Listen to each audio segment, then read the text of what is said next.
Let's do it.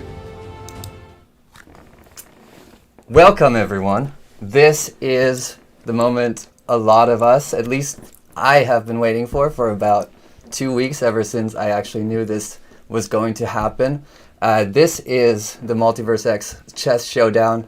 I have a very special guest with me, Beniamin Mincu, the founder and CEO of MultiversX. I am so excited to be with you and to get to watch some chess and talk a little bit. Hi, Benny. Lucas, it's an absolute pleasure to be here, and it's really great to be here with the community and to see the players and the games unfold. So, may the best player win. Very, very curious to see how it plays out. Yeah, we have no idea what's going to happen. We really are looking forward to seeing what's going to happen in the games. I'm going to just quickly reiterate what's at stake today, because there is a bunch of at stake, and how it's going to work.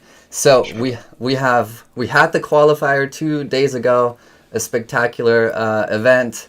50 builders battled each other. Only 3 players could qualify. We have 3 great players, so the MVX team should be worried about their profile pictures. But We here, are. here's what's at stake. We have 2 teams. Each player on each team will play every other on the other team. The games will last about 20 minutes each, 10 minutes per side. The team with the most points wins. What do they win? Well, if the players finally manage to take down the MVX team, the MVX team will have to change their profile pictures to an NFT for a little bit.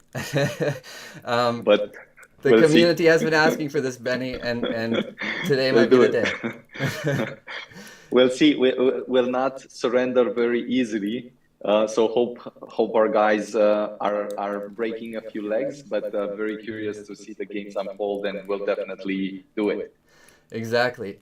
But on the other hand, if you guys prevail, all the equivalent number of profile pictures, I think it's about 17 of you guys active on Twitter, more or less. So 17 projects will have to stake an additional 10 e-gold each. So we would have another about 200 e-gold securing the network, doing something for them as well. So hopefully, either way, it's going to be a win. Let's do it. For the Definitely. ecosystem. I think all the players are ready. So whenever you guys want to give me a sign that the games have started, maybe I'll preview what we're gonna see here in terms of players. We have on the builder side, we have UNESCO representing X cards. We have Stefan representing the board apes. We have Eagled Wen representing Dynavox. And on your side, we have 3 star engineers. That is Robert, Christian, and Vlad. Robert, obviously, day 1 member. I don't know if you want to intro those guys. Yeah. So Robert is brilliant. He's focusing on the VM side, smart contract side, and a lot of other things related to the protocol and so forth. Very creative, a very exciting person, also likes extreme sports and some other things. So he was actually the first one who has joined the competition internally. Quite cool person. Will be interesting to see him play and so forth. Then Korko, again, very, very cool person. One of the broadest in terms of, let's say, interests, experience, and skills. So he's great at all the things that we're doing. We can build, let's say, websites and do design and stuff like that is funny and interesting and cool. But then we can also do deep math and cryptography and smart contracts and whatever else we might want to explore with him. So again, very, very fascinating. And then Vlad, interestingly enough, we were discussing this some time ago. Again, great energy focused on Exportal, on the infrastructure side, APIs and so forth.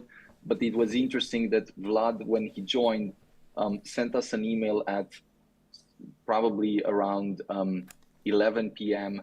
and at 12, I emailed him back and we did a call that night. Wow. So it was very hardcore, very funny. Again, really cool guy, and it's actually curious to see this play out, especially with the community, because I hear that the community is also featuring some pretty cool players and people that take it very, very seriously.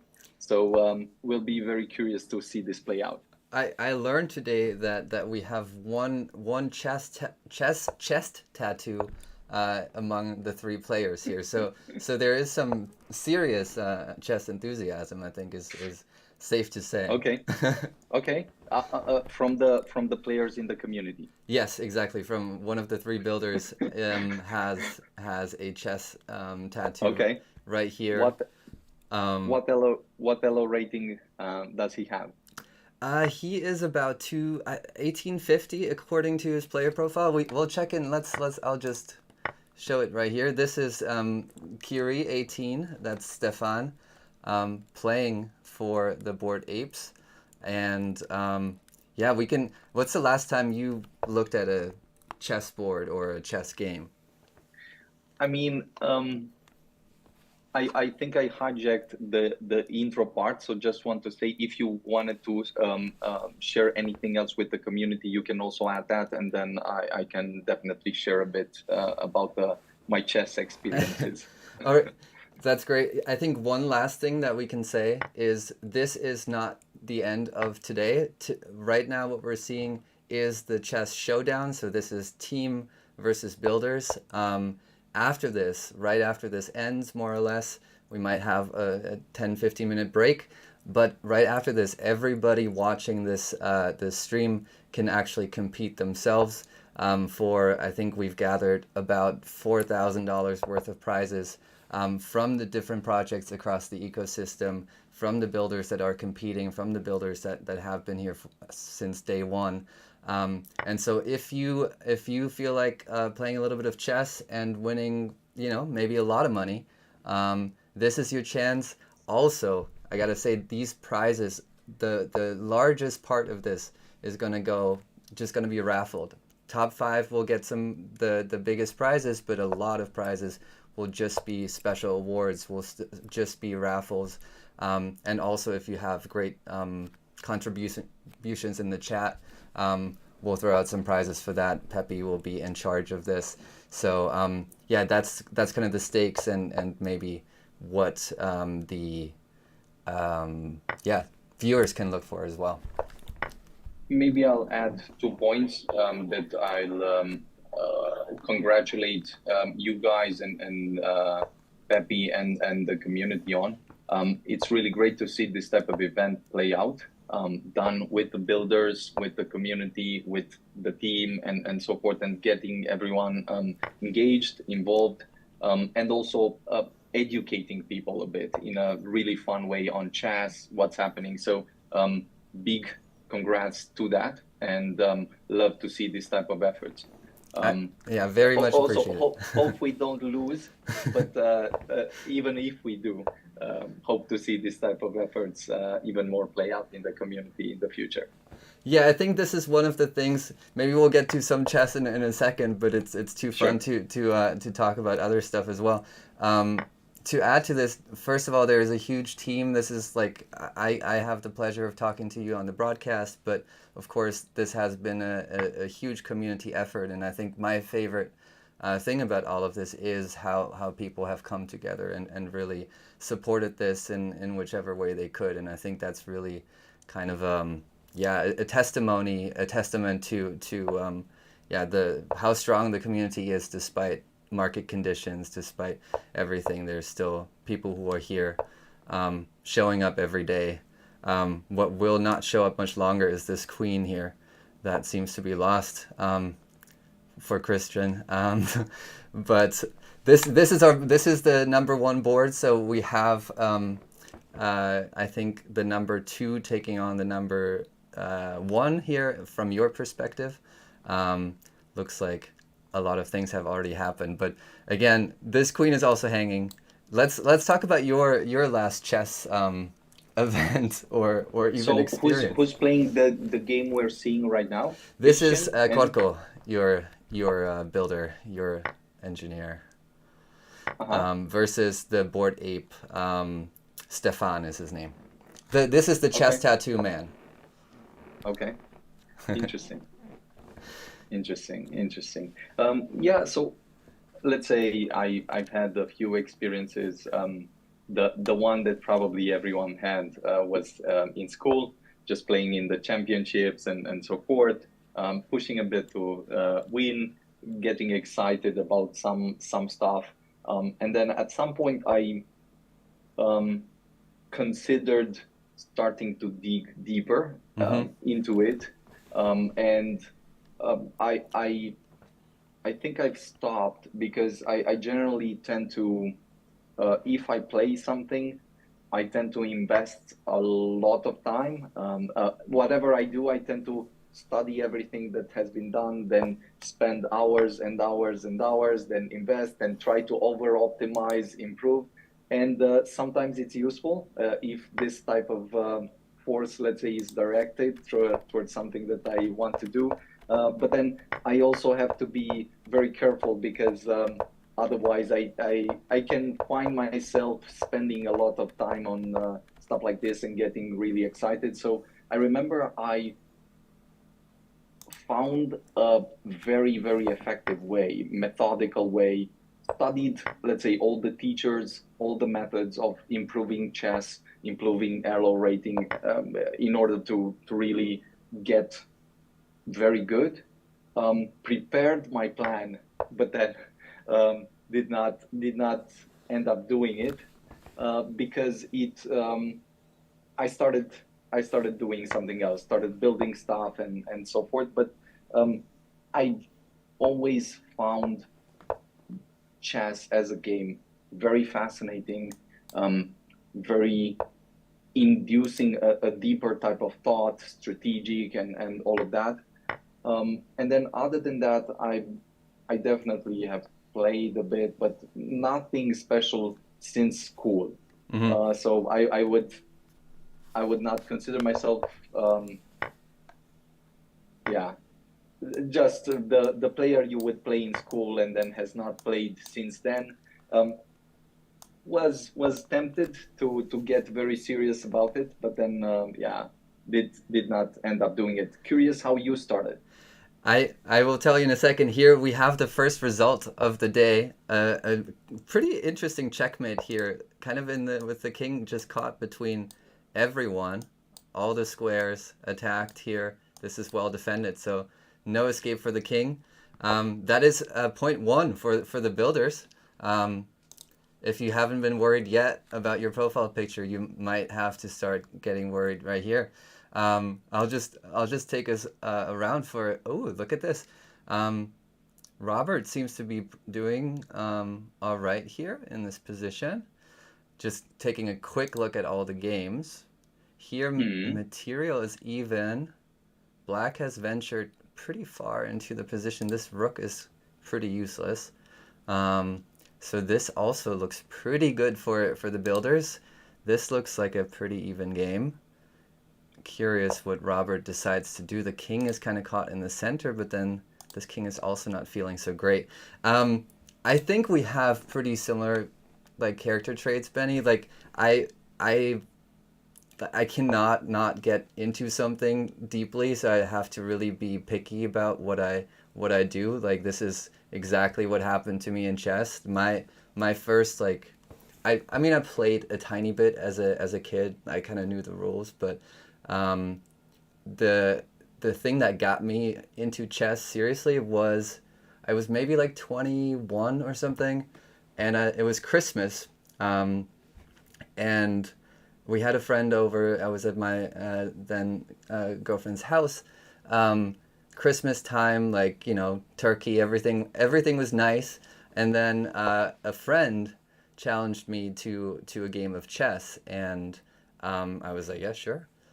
He seemed to be pretty good, but I was like, okay, well, I'm not that stupid. I'll just play some moves, and I'll be fine. Well, turns out that's not how chess really works. If somebody is very good, they win, you know. And so so I think I got like maybe 25, 30 moves in, and I was just checkmated in short order. And then I was like, all right, this was a kind of a twist in the matrix here.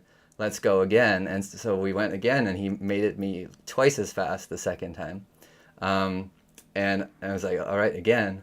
And same speed, 20 moves, I was completely busted and lost. And yeah, so that's when I decided this can never happen again.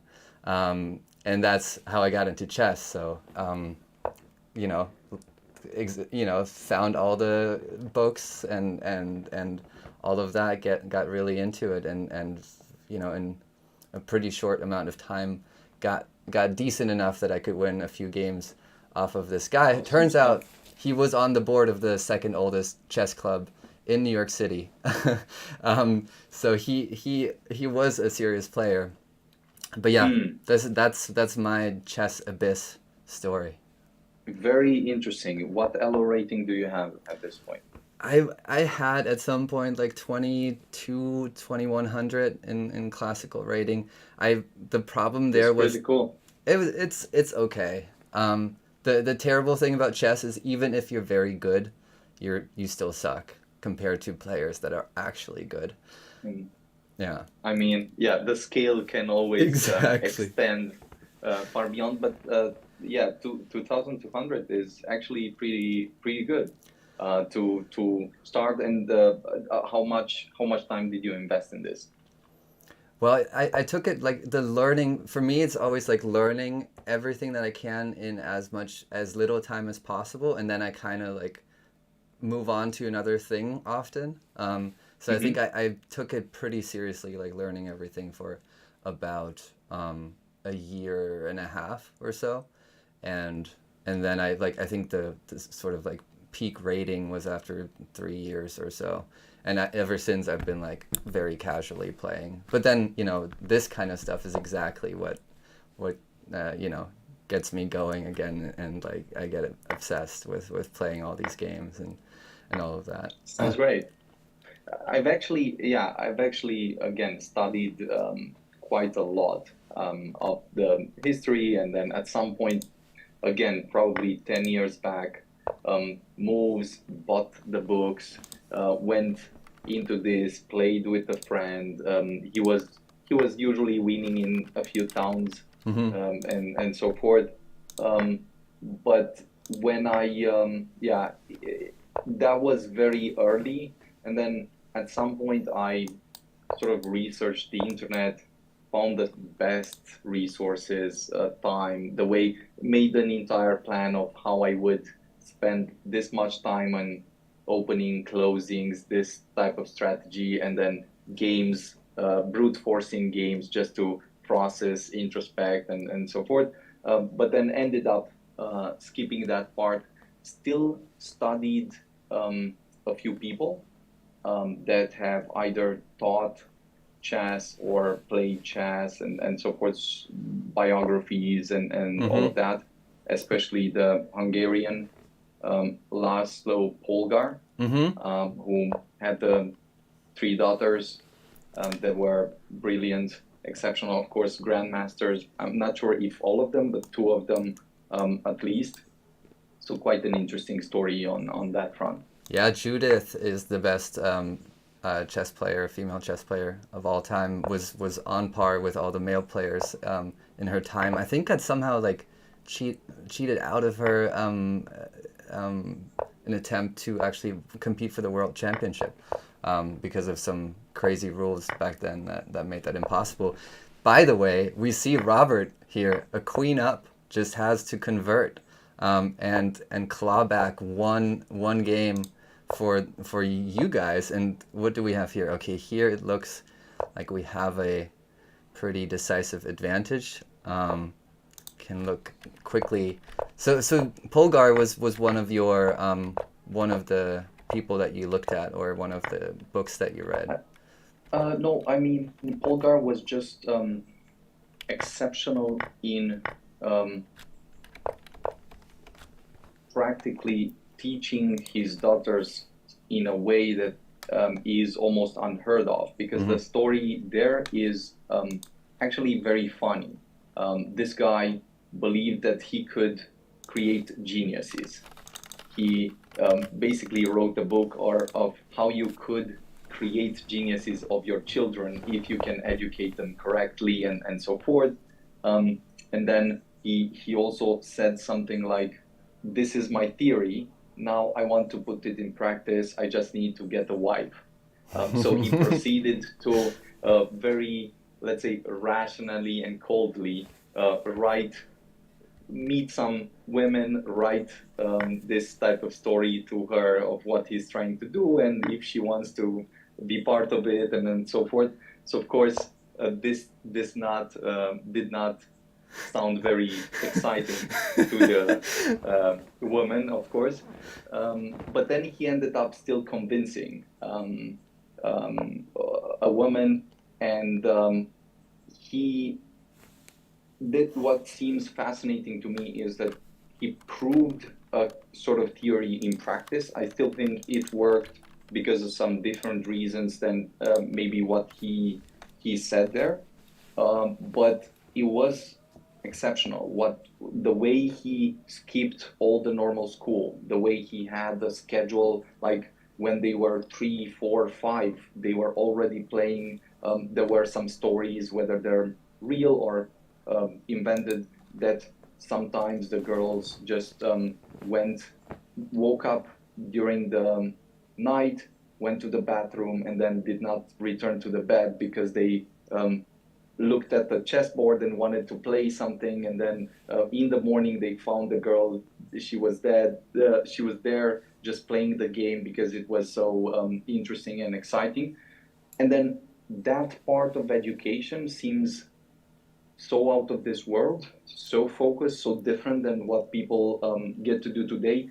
And then seeing it also play out in exceptional results, where all of them were exceptional. It was not like, of course, one was grandmaster in the sense that I also know there was a joke that someone asked probably Judith if she wanted to be the sort of women chess champion of the world.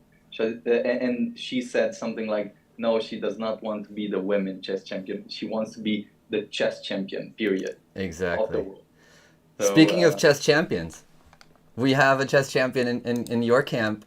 Robert did convert on his game here, as we saw, and then we had Vlad running out of time. So we have a slight advantage for the builders after round 1, 2-1 here. I love that we barely covered the chess, but we're deep into chess philosophy and growing basically some social and other engineering, how you make geniuses out of your kids. I think that's also one of these characteristics that I've just like from watching your interviews, like the way that you conceptualize things is very much like learning the framework and the big picture, and then like maybe zooming in on certain things. So I find that so interesting as a kind of like glimpse into how your mind works, and wanna learn more about that. Beforehand, I'll catch up everyone on what this is. We have the MultiversX Chess Showdown here. We have 3 team members competing against 3 builders that qualified in a qualifier tournament. The builders are leading after round 1, 2-1. I think I even have a fancy graphic for this. So at stake is profile pictures of NFTs versus an additional staked e-gold.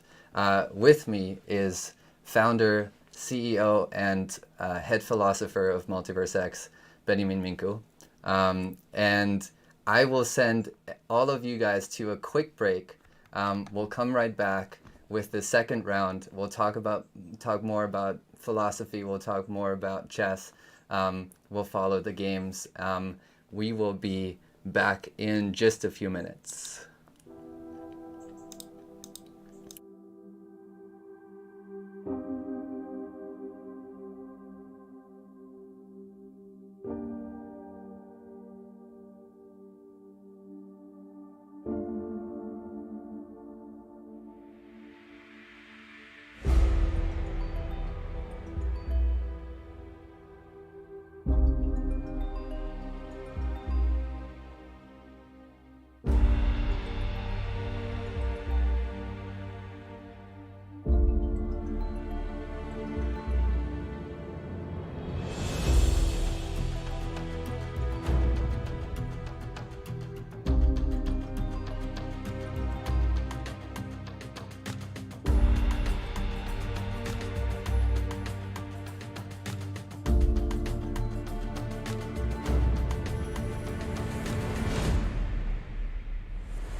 Welcome back, everyone.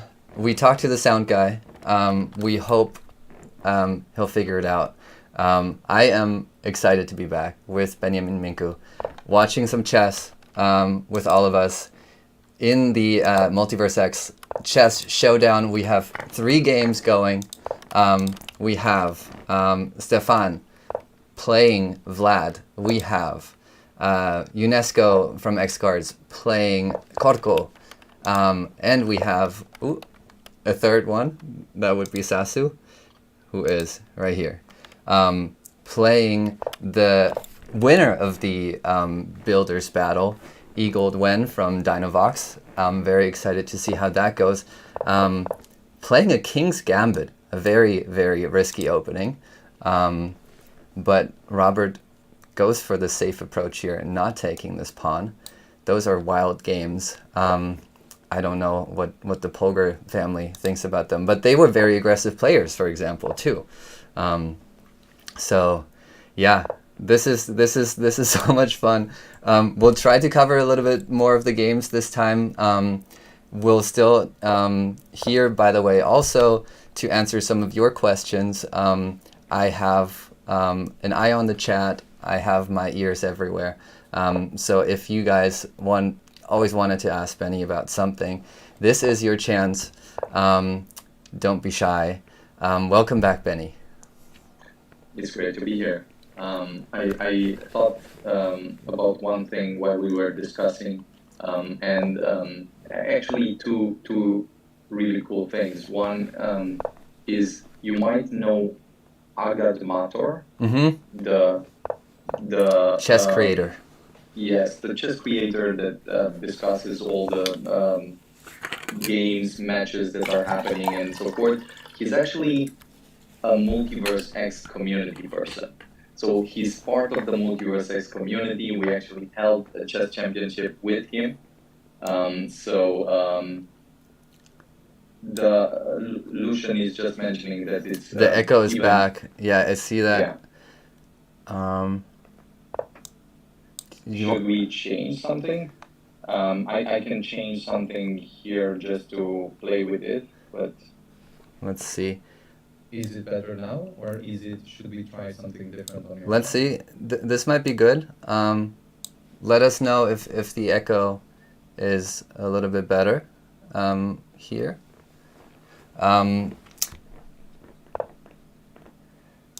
As we'll do that, we'll take a quick look around, seeing what's happening in the opening phase here.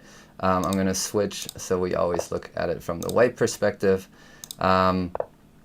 We have Robert facing the King's Gambit, finally took the pawn. Looks very reasonable for both sides, I would say. Here we have Korko playing white against UNESCO. Also looks pretty normal so far. White still needs to castle. Black has a decision with the bishop, either drop back or take. Then we have the yeah. How do we feel about this position? Was there just a queen that disappeared from the board? I believe so. That how worried are you about losing the match here with the profile pictures? How much pain? How much would it pain you to have to change your beautiful face to an NFT? Let's say I don't lose too much sleep over this. So it's definitely painful, but I think at the end of the day it seems we have a chance with Robert, and then Korko and Vlad might do some wonders in the next game. So very curious how it plays out.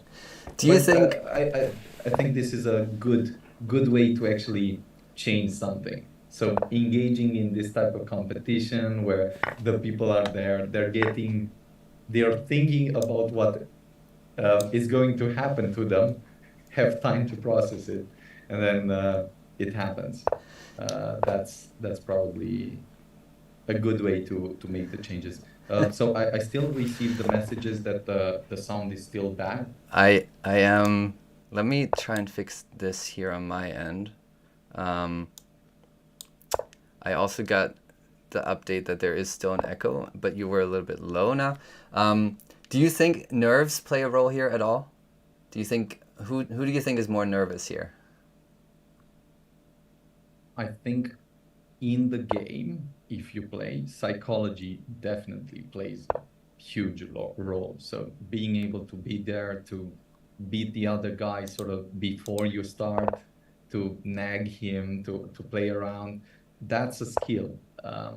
Being able to do that, that's good. I think if the sound doesn't improve, we'll have to fire your sound guy as well. Just Again, just to make sure everybody is getting way better, way better. way better now. And I received the messages that maybe if my volume can go a bit louder, probably it's going to get even better. The sound guy feels the pressure. I can tell you this is true because I am the sound guy. Yeah, precisely my point. feeling the heat here. Okay, well, let's see if we can. I'm also watching the chat. Yes, the echo is a thing. We'll have to. The thing is, these open heart surgery. So I feel the pain of your sound guy, and I feel the pain of every sound guy in the world. In these situations, it's so hard to fix this stuff on the spot. I apologize to everyone. I hear it's better. I hear it's better. Messages. You can imagine how many messages I receive when something doesn't work, as well as when something works. So it's good. Yeah, how is that? Like I know as by the way, we have another victory here. We had a resignation here. Board 1 does book a victory against board 3 here. We have, if I look around too, a lot happened here. Let's see. A check. So I received the messages that it's 10x better. 10x. That's good. You know, that's exactly we're getting what we're looking for. we're getting close to it. I mean, we're not out of the bear market yet, is what you're saying. No. We're not at the 50x, No. but getting there. I'm glad to hear that. Yeah, how is, like, how involved? This is always something that, like, there's so much pressure on you, of course, like through, you know, all the decisions. Like, there's always, you know, being the figurehead that everybody kind of like sees on top of the organization. And I think especially in the tech field, like the exposure and the kind of like pressure is so pronounced. Is that something like that you feel? Is that something that's like, you know, kind of like you wake up and you're worried about the next person saying something dumb on the internet, or can you really like forget about it? No, I think you've asked a bunch of questions Yeah. there, in the sense that there would be something wrong if I would not feel, let's say, anything. It's sort of the tricky question where if the person says they don't feel anything, it's Yeah. a bit scary. But so it's definitely a lot of pressure, definitely challenging.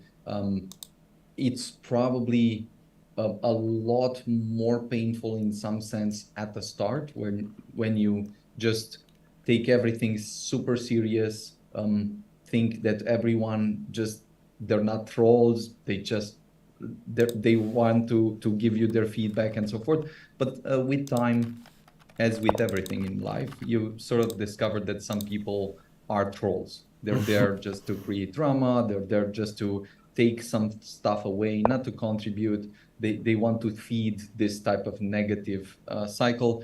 Learning that is super tricky. It's super painful, super tough. You still feel like someone is punching you.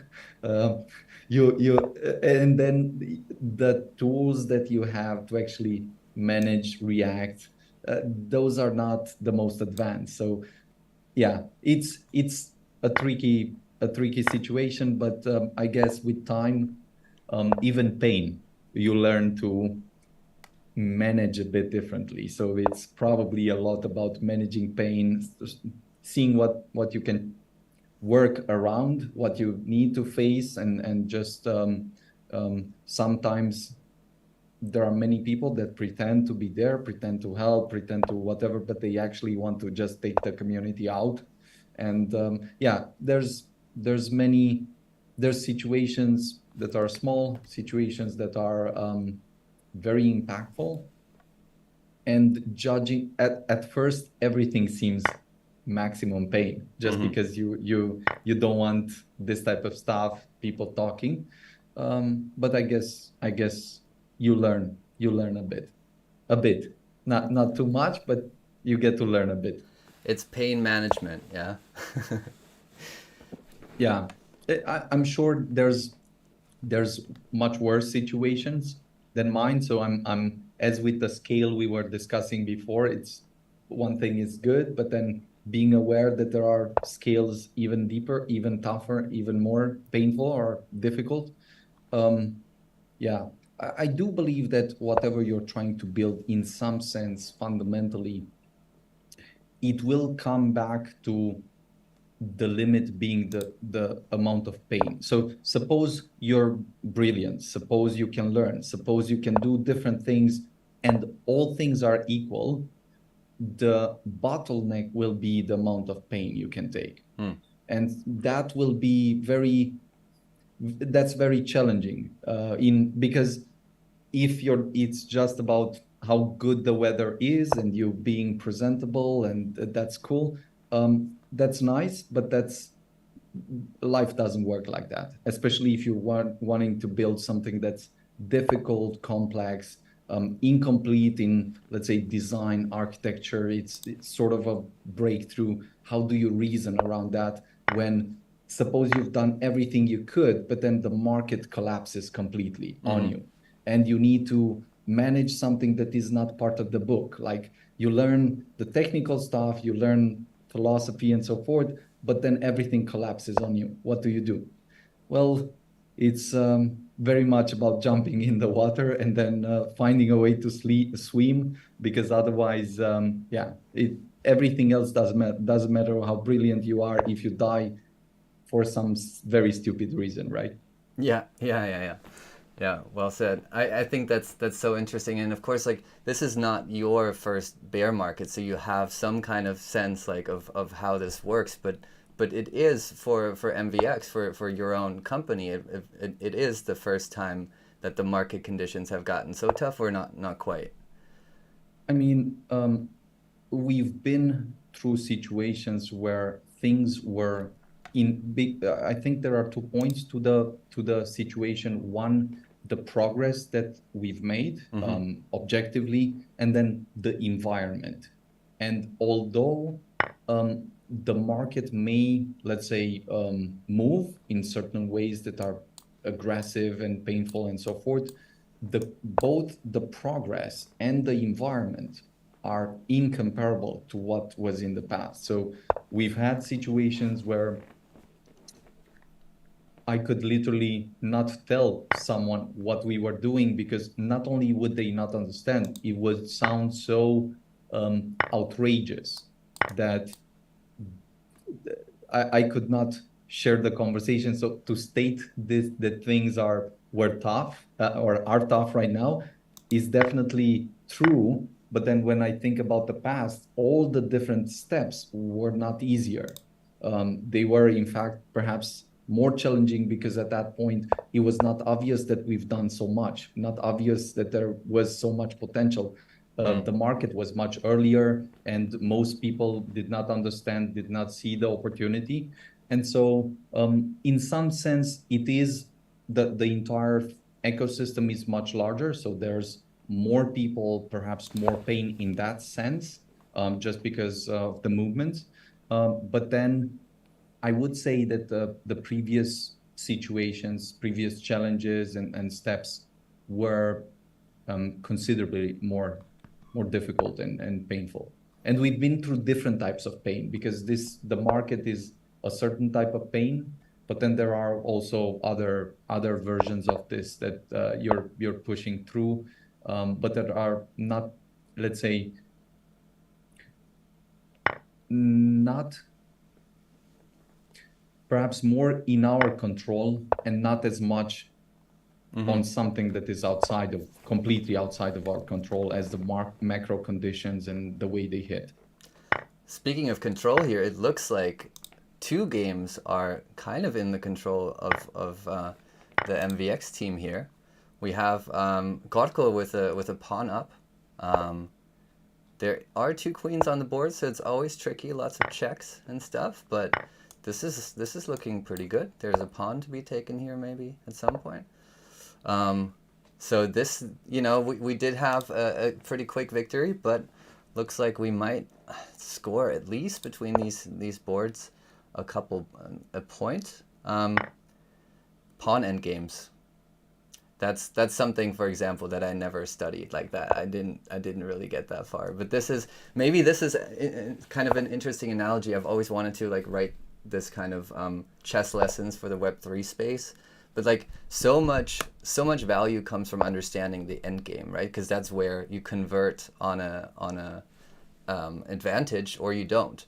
And understanding that, I think is so vital. And I think in some chess schools, basically you learn chess the other way around. So you start with the ending and then you go into the opening, which is an interesting kind of philosophical twist on how you usually learn things from the beginning and then the end. But starting in the end can be very helpful, I think, in that sense too.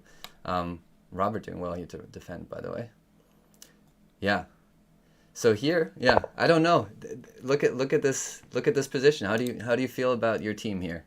We have Tell me a bit again. So we're always playing white. This is here you're playing white, and here Robert is on the black side. With an interesting pawn versus pawns. Look at all of these being lined up. Kind of a funny formation here. Interesting. Yeah. Look at interesting. That. It will be interesting how it's played, but I as it looks almost seems like unless one of the players is really good to make this into something, it might be a draw. Yeah, it could be. This is definitely tricky. It's so hard to see here. Here, once if white is compelled to take at some point, this could be pretty dangerous. But then again, we have two on one side versus the majority on the other side here, and now white doing well to create this pass pawn, and black will have to stop that with the king. But yeah, I have no idea what's going on here, honestly. Let's see here. Oh, Gorko with a checkmate. Missed it just by a beat here. Let's see how that happened. Queen check came in. And then, look at that. Cornering the king. And finding this beautiful mate in two.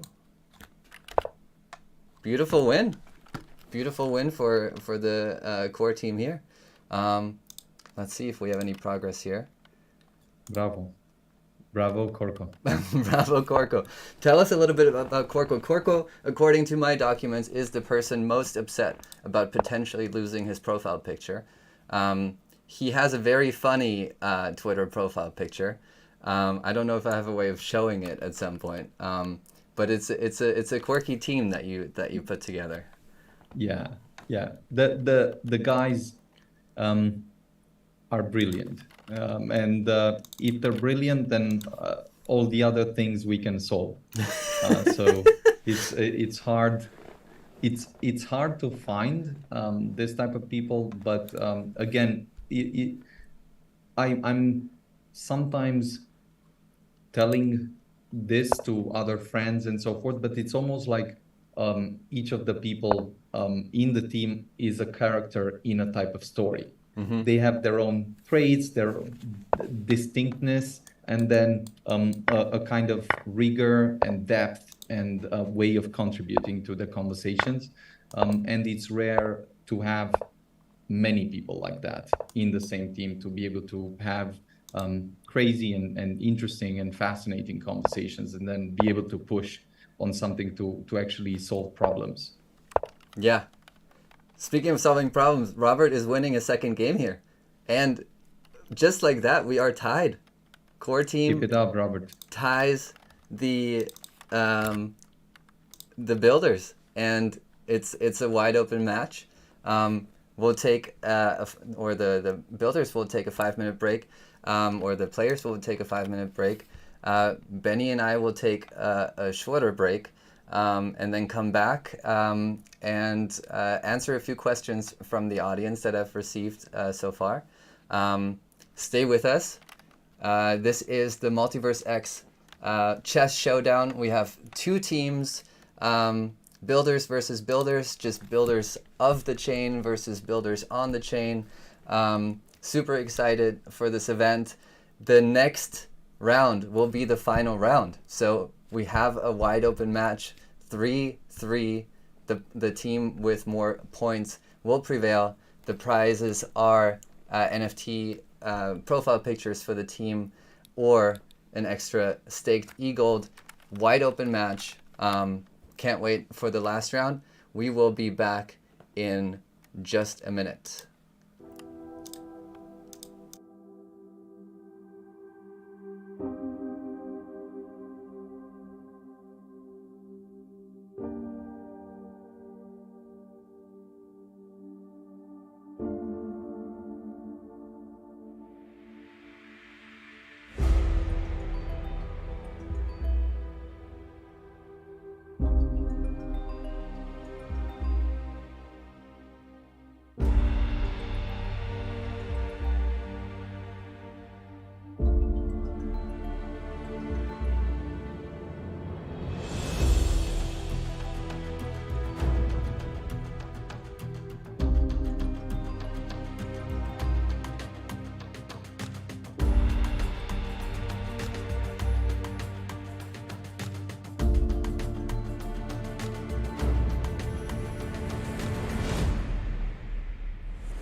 Welcome back, everyone.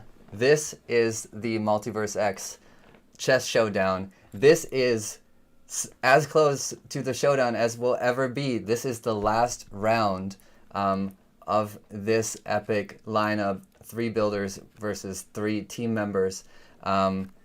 We have a tied match. It's 3-3. I am joined by MultiversX CEO and co-founder Beniamin. Beniamin, thank you so much for being here again. It's awesome to be here. And I have some questions from the chat. We'll go over 3 of them, Sure. and then I think the next games will already have started. So, a chess question. How many moves do you think ahead, Benny? Let's say 5. 5 moves? But this is let me say, I when you asked first, what came immediately to mind when you first asked me about chess and so forth were the fastest ways to checkmate. So immediately in my mind came, okay, so you have these 2-3 ways where you're immediately, if the guy doesn't know anything, you can end it really quickly and so forth. Then I was thinking, what other openings and closings would there be really cool? But yeah, I'll say 3-5 moves, depending on how complex the game probably is. Yeah, that's actually very impressive. We have the last round starting. This, again, to reiterate, this is it. This is the last round. If the builder team manages to win 2 out of the 3 matches at least, then we will see Benny's profile picture change in the near future to So quickly. so quickly. You won't even And have time. I thought we were close to winning. And if the MVX team manages to win 2 out of 3 games here, then we will have an extra 200 e-gold or so staked to secure the network. So again, nobody can really lose here. Not right after this, but this is one of the, if you want to play some chess and win a bunch of prizes, this is your chance to sign up for the community arena that will happen, start in not too long from now. We'll probably push it a little bit to like in half an hour from now, depending on when this ends. Also, if this is going to be a tie, meaning that there's a draw and a win each, so nobody gets anything, then we will see a last showdown face-off between the 2 top seeds playing each other. The top seeds are playing each other right now. So we have on board 1, Robert versus Stefan. We have on board 2, Corco versus Goldwyn. And we have UNESCO taking on Vlad on board 3. And yeah, I'm excited. I don't know. Honestly, I'm very impressed by the way that the MVX team has played, because I've, talked to some of the players here, and we have a chess tattoo on the team, and so very impressed by your men there. Yeah, so I think it's playing out fairly well. As it looks, there's a good chance that Robert might bring a good surprise home. So we'll see. But I see he's probably again playing very casually and so forth for fun. But you can see that he's playing and he understands what he's doing, and he definitely has fun, especially when he wins. And then Corco, of course, and Vlad as well. Curious to maybe then see how the games ended for each. Talk about the kind of minds you have on the team. So you kind of like Corco, certainly on the quirkier side. I think you mentioned what kind of characters do you have on the team? Is it a bunch of like uber nerds, or is it just a big mix of everyone. Where do you find the team? Where do you find the kind of talent that that you need to build rockets? Yeah, so one thing I'm always asking, and we've been constantly asking, is how do you look for exceptional talent? And as long as there's an evidence of exceptional ability, you can already have a conversation. So when someone is off the charts in something, whether it's physics, math, creativity, different things, that's one thing.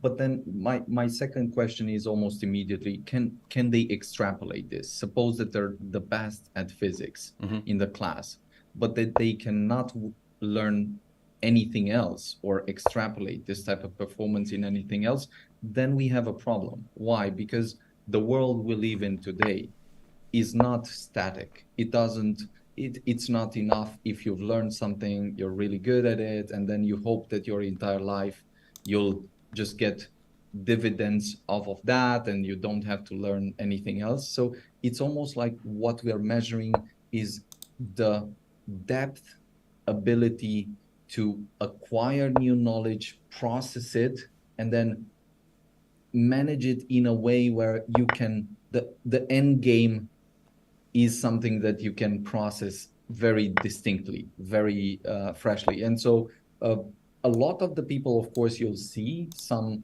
type of exceptional ability in some trade, again, math, sciences, engineering, and all of that. But then when you apply this type of knowledge to problems that are completely new, where you don't have a book, where no one has written the solution for, my curiosity is, how are they going to reason when the path is incomplete, where you have only part of the knowledge, part you have to deduce yourself, part you have to decide on and make some decisions on. And then how does the solution look? Is it ages away, or is it close? How far does it go? And some of the people, of course, can, for instance, learn different languages and write code in different languages. And during the process of us building Elrond as a network and MultiversX now, we had to write. So the different traits that we've used were very, very different at different stages. The idea of validating the hypothesis that we had a breakthrough at the very beginning was very different from the idea of writing code and deploying it at scale, right? First, we were literally in a room with blackboards, with chips and Coke, and math on the blackboards. It was very funny because you don't really see this. People are either playing or doing something else, and then having these types of conversations to validate that indeed this type of network can be built. That was one phase. Then putting this all into a technical paper in a record time with compressing different fields, because we had a few different fields where we had to synthesize the state of the art, see how it fits in our problem, then put it together with another 5 or 7 or 8 fields, and then compress this all in a record time so that it fits together. And this was the paper. And then the complexity moved one step further when we had to build this.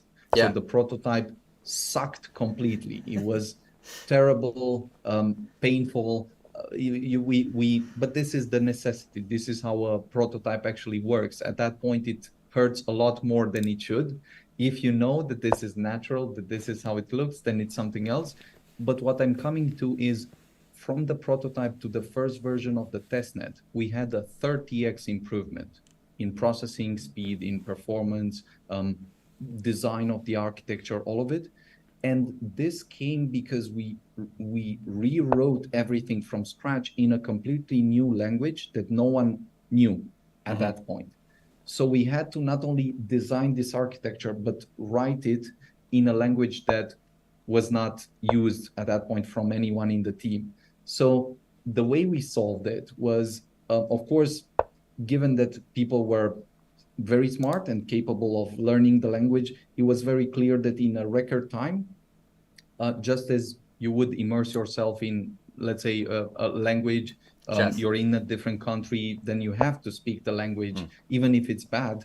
And then what you discover is 1 week down the road, you're already pretty decent. You can have some conversations, and then another week, you're even better, and so forth. So we essentially in two weeks, they were pretty decent in Go because we designed everything in Go. And then another 4 weeks, they understood nuances, designed everything, because this is the best way to actually learn a language, right?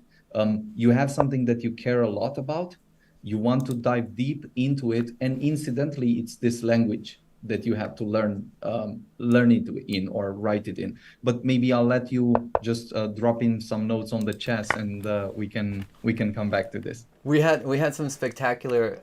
I think there's a missed chance here. I think Corco could have gotten out of this by counterattacking against the queen. This way, it's a double attack and one of these falls. But we do have this counter punch here, and then if here takes here, we just get away with it. Wasn't found, and now Corco defending a position after Vlad here went down pretty quickly against UNESCO. So we have 4-3. Robert seems to be doing pretty well here in the clash of the board ones. Might have been. I mean, it's really. I'm very impressed by his play so far, and he's going up against very, very good players here. So. Robert needs to get a tattoo. Is there personal wagers on this as well? Yeah. No, the next championship, whoever loses doesn't change the profile picture, gets a tattoo with NFTs. Wow. I mean, tattooed NFTs. That kind of commitment to JPEGs. Is very interesting. Not recommended, right? I understand it though. Like my entire I do see this kind of like you get absorbed in a culture and you really want to kind of represent it. So I totally understand it. I wouldn't do it. Yeah, just quickly checking on the chess here. We do have now Corco with a significant disadvantage here, playing a piece down, as if I'm not mistaken here, with just kind of a rook that is missing from the white position, that is not missing from the black position. So that is going to be very tricky. Robert will have to win here probably. Yeah, Robert has to win in a must-win situation if the MVX team... And will win. Robert will win to give Corco a chance to save a draw and then get us to a tiebreaker. If Corco goes down, that is the match. So this will be one to watch, and this we'll also have to see if Robert can make something out of this. I think this could be pressure. I feel the pressure. You feel it? I feel the pressure in the community. Yeah, how's everyone doing in the chat? I hope you guys are having a good time. Let us know if there's more questions for Benny. I'm hearing everything is great in chat. I hope the sound guy is doing okay as well. This is fun. We have Robert now up a pawn, I think just up a clear pawn that has to be taken, and it looks like a really good position for white here. Not so great is this position, and actually Corco resigned here, which means Benny, I have news for you. I'm going to drop out of the call. Exactly. Just go. Yeah, go where the markets have gone and disappear. That is the victory for the Builder team. Robert still playing, and I still think has a very good position here and a good chance to actually go 3 for 3. and make someone get a tattoo of chess pieces or something. Of Robert. Of Of Robert. Are you gonna, Benny? Are you committing to getting a tattoo of Robert if Robert takes this one No, home? no. Not this time. I'll consider it, but this time, no. This time it's a no, but for the next one, I will, maybe we'll get that wager. Do you have any tattoos? No, no. Would you? Not I've considered doing one with MultiversX, Really? Okay. and I'm still considering it. I would let's say something needs to pass a lot of filters to be able to put in a way to see it daily or to do it like that. So Yeah. if there is something, I'm not saying no, but I've not found let's say something to put like that. I've still considered Elrond and MultiversX, and that might be a crazy thing at some point to do. CZ did it, maybe right? CZ has a. yes, Yeah. yes, and respect for that. Yeah. I mean, that's really cool. This is the only reason why I consider it. It's not that it's nice and so forth. It's a very hardcore commitment to something. Things might go in different ways that you cannot control, but you're there until the end, pushing beyond the limit. Yeah. Yeah, I feel the same. The kind of commitment it takes to really permanently burn something into your body is for sure something that has impressed me. I love tattoos. I also have 0 so far. I've always wanted one, but I'm still looking for the one that I really want to keep, if that makes sense. So I totally understand. How do you feel when you see, because I've seen a bunch of them. I've seen so many MultiversX, well, Elrond tattoos out there. How do you like? Respect. How does that feel when you create something that people put on their body? A lot of respect. I mean, this is very. Since I've thought about it myself, it's in some sense very natural, and then in another sense, it's again a sense that this is beyond the normal thing. It has passed the filter. It means there's something so strong there that impels you to take it sort of to the next level. So I still think this is sort of the rare exception. I would normally laugh it off for whatever other idea that when someone does it just out of, let's say, creativity and so forth. And I'm sure people have their way of expressing things and all of that. But for me, it's yeah, it definitely seems like the most extreme way of just a different way of expressing commitment and taking it. That's a good way of thinking about it, perhaps. For sure. Meanwhile, I think Robert is just completely winning.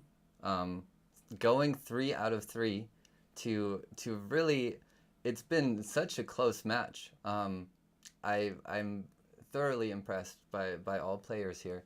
But yeah, it's been result. We should override the rules should. and say that if Robert wins all 3 matches, we've won, basically. That should count for something. I agree. It's yeah, it's so interesting how quickly things turn here, and this is just a win. I do have an interesting question that is sort of related to what we were talking about previously. I know that you, and this has been coming up all the time in the chat, so I will ask you, like, you jumped in on the Peppy Mint. You went full meme NFT there for that one. What kind of like what sparked that, and how do you kind of like view that whole ecosystem, and what compelled you to do it that one time? I mean, I've tried to do it several times. Most of the times I was super caught up in all the other things. And even that time I was actually somewhere in the car with stuff. And I think I've messaged some of the guys, like, guys, do you have a link? Do you have something? Because I'm basically in the car traveling, doing all this stuff, and at least I want to have some fun, see how it works, see what people are doing, participate in it. I've actually thought about doing several, just because, again, for the sake of participating and getting some experience, seeing a bit the spirit, what's happening, and so forth. But yeah, something always came up. I was either in some other conversations trying to solve something, and then for this one, it was just a good moment. Messaged a bit the guys to get the links, and then pushed it forward. Wow. So there, this is also, I think this is what a lot of people are curious about, right? Like, I mean, obviously, being you, there's just so much time that you have, and also other stuff. Like, if you minted that from the car, that's like the quintessential kind of like, I think, experience that a lot of people from the ecosystem have had, like trying to get that hype mint and like trying to get in on that. So it's so fun to know that you know what that feels like. And how was it? So how does it feel like? Was that your first NFT mint on? Yes. Okay. Yes. So it was super cool. Of course, used Exportal, got something. So I think at some point, I'm not sure if the website or something stopped working because there was a lot of traffic. Then I tried 1 or 2 or 3 times just to see, because I got something, did not like what I got. I also did not have any good idea what that actually was, but thought, let me try to see if I get something more cool or exciting or interesting, and then tried it a few times. Again, it's, as a mechanism, it's definitely interesting and cool. And then as a community, I definitely see something, even with this event, with some of the things that are happening in the community. Sometimes people take most of the things much too serious. Yeah. And sometimes when I say people, I also mean myself. I usually focus on getting the stuff done, don't have time for anything, will push until the second day, whatever. And then you also need to have some fun, see a bit what the community does, play a bit with some things. And this also requires some other different type of skills, right?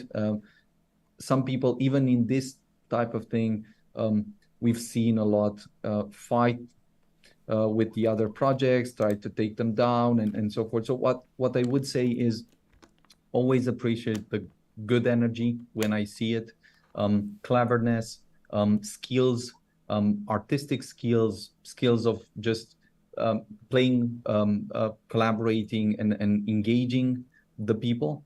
And I saw that this was sort of an interesting experiment for the community, and people were really excited about it, and so forth. So wanted to see what the excitement was about, and test it out. That's amazing. And also, this brings us to the conclusion of at least the chess part, as Robert does indeed get the win here.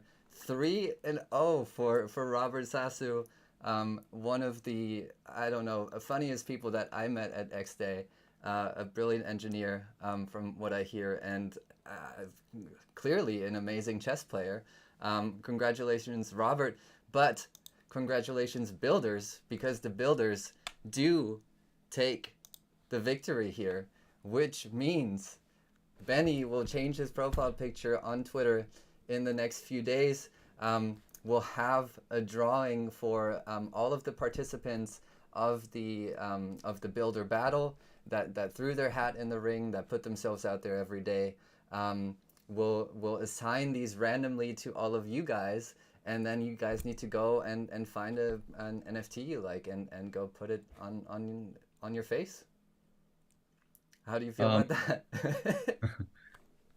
Painful, but at least we go back with the idea that Robert won all the 3 matches. That's good. It's still painful that we'll have to change this, and we lost the general match. Next time we'll have to invent better rules to actually win. But no, I think again, as I've mentioned before, it's awesome to see these types of events with cool people, with yourself, with Pepe, with the community participating, with so many builders participating before qualifying and so forth. So this is awesome, and this is not simple to actually pull off. Whenever you're doing something from the sideline, it's very easy to say, no, this is bad, this is good, I don't like this guy, blah, blah, blah. But then it's very difficult to actually put in the effort, do something, move the community, bring some contribution. And at the end of the day, this is what I very much appreciate and congratulate you guys on. Well, I congratulate you guys, and I congratulate the builders for pulling off this victory. We will take a short break. Maybe we'll get maybe we'll get the star of the show, Sasu, on the show. Maybe we'll try to get a post-game interview here with all of us present. We'll take a short break. We'll be back in about 2 or 3 minutes. Don't go anywhere. Benny and I will be right back.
Welcome back, everyone.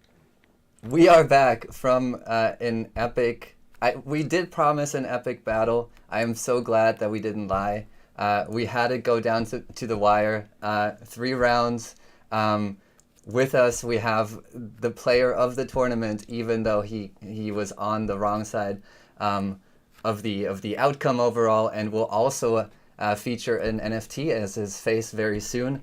But pleasure to have you, Robert. How did you feel in the tournament there? It was, I think, my first tournament. I play chess against bots, and bots are not so stressful. So here is like, and even knowing that everybody is watching, I was feeling like, oh, come on, I just do not blunder, just do not blunder. And not blunder you did, though. I mean, it seemed like all of your games went pretty smoothly. I had my tactics, so I'm always playing almost like the same openings. So let's be on the clear side for the first 6, 7 moves. After that, if I can let straight pieces clear up the board, and in the end game it's easier because there are fewer moving pieces. So that was my tactics. That's what I tried in all 3 games. I will say that I was obviously we had a chat going with the builders. We had a chat going with you guys, and the builders they sussed out your opening. They figured out you played the Queen's Gambit, and even prepared against it. Yet you were not to be conquered. Not to be here. stopped. Not to be stopped. I think there's something to Robert coming from Laszlo Polgar. He probably studied him very well. No, the Netflix show, the Netflix show. Queen's Gambit. Yeah. Queen's Gambit. Is that how you ended up with the opening? No, I think it's just the easiest. Just So no over complications. You can trade out a few pieces, and after that it's easier. yeah. Even mean- if you get into a little bit more draws, but I thought, I mean, we were all very impressed by your play. Had a great time. Like, how you said you felt the pressure. Did you communicate with, like, internally with your guys, seeing how it was going? Did you give any tips to them while the games were going on, or were you just super focused on what was going on in your no. games? I just focused on those 10 minutes. I think otherwise those 20 minutes, it seems like forever. But when you are playing a chess of games, those seconds are going down. I do not know. I have to try like plank and chess, because when you are doing a plank, the seconds are going up, and chess it goes down. Maybe it's a good combination.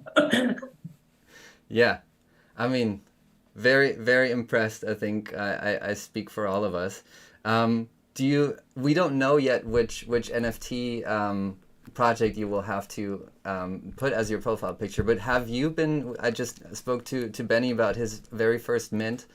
He didn't get to mint himself. Did you know that there was a Benny to be had in that mint, Benny, by the way? No. I think #1 rank, correct me if I'm wrong, in the chat there, NFT of that collection is a version of you, Benny. Funny. Funny.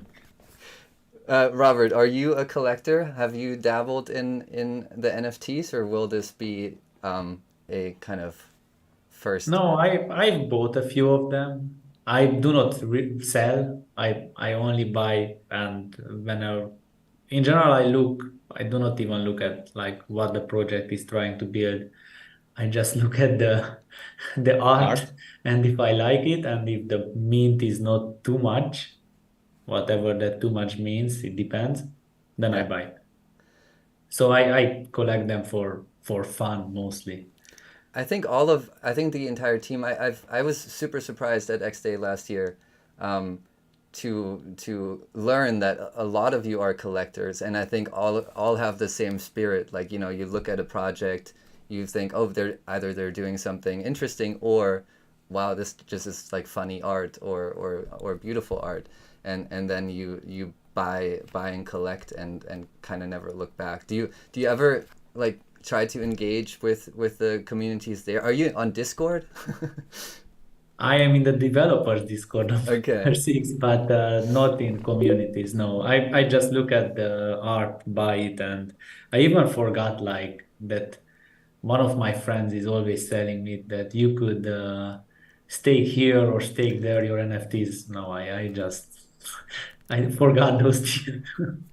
all the mechanics. All right. Well, Yeah. I think it's been a great battle. Thank you for doing this, Robert. You were, I think, the first one to accept the challenge from Benny, if I'm not mistaken. And I mean, you carried the A torch. pro, a real pro, a real pro. Not a Bravo, pro, not a bravo. pro. I mean, I was super stressed because in general in chess.com I'm playing Blitz, and yesterday I lost 10 games in a row. It was nothing was working. I was always blundering. Even today I tried to play 1 more hour and I was non-stop blundering, and I was saying, come on, it cannot be happening. I Give lost like yourself 100, a elo pat on the points in back, Robert. chess.com. It was good. It was good. you turned it around at You've done exactly it. the time that it was needed. And are you gonna complain to your teammates for you tried to carry the team, and now they kind of backstab you, and you end up with an NFT as your profile picture? No. They just need to buy some good wine and it's okay. Benny was suggesting they have to get a tattoo of your face on their body. Yes, I am not but so. yeah, this was the wrong channel. I was suggesting it in. No, no. I think again, Robert, you did exceptional, and the competition, even for the other players, I think was interesting and cool. Not only right now, but also for the other builders. So stressing a bit, still remaining sane, being able to manage this and coming outside, even if you tomorrow when you wake up, you'll feel very good about this, just because you've won. The stress will pass, you'll forget it, and so forth. But then it's a good and cool experience with the community. I think so too. I mean, that was your goal too. I think for today was like not lose too much, Robert. And we had a little questionnaire that we filled out. And yeah, you didn't lose at all. That you really came through for the team. So congratulations on the performance. Not quite. Just the last little bit wasn't there. But I think again it was so much fun seeing you guys all compete, and hopefully you had a little bit of fun besides all the stress. Yeah, it was pretty good. It was pretty good. Well, thanks so much for coming on, Robert. And I think thank you so much for coming on, Benny. I think the last thing for this very segment of the show is to remind everyone watching, the community arena will start in about 20 minutes from now. So if you haven't signed up, Robert will be there, of course, winning every game, right? Not every game, but I will try to play on a little bit more. So in 20 minutes, sign up for the tournament. I believe we'll put the link in the chat there. We will take a small break here and be back maybe like 5 minutes before that starts.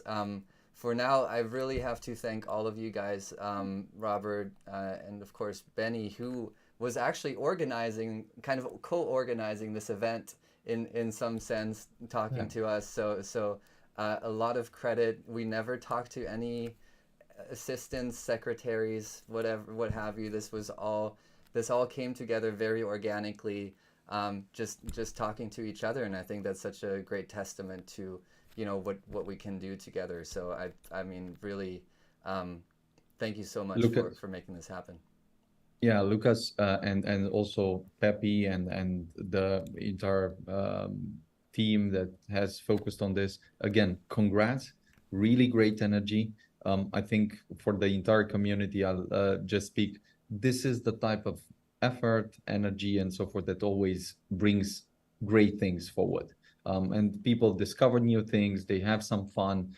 They can look at the things in a new way, perhaps. Now, the fact that it's also with some stake there, that people win something and lose something, it's also fun and interesting. And congrats for all of this. And let's see the next kind of events and interesting things that can happen.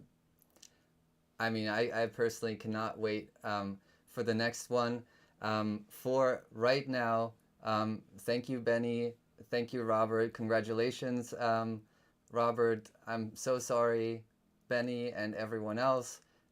You will have I'm to also so change your sorry. profile I'll have picture. to cry. I'll have to cry this evening, but we'll find some solutions until the morning.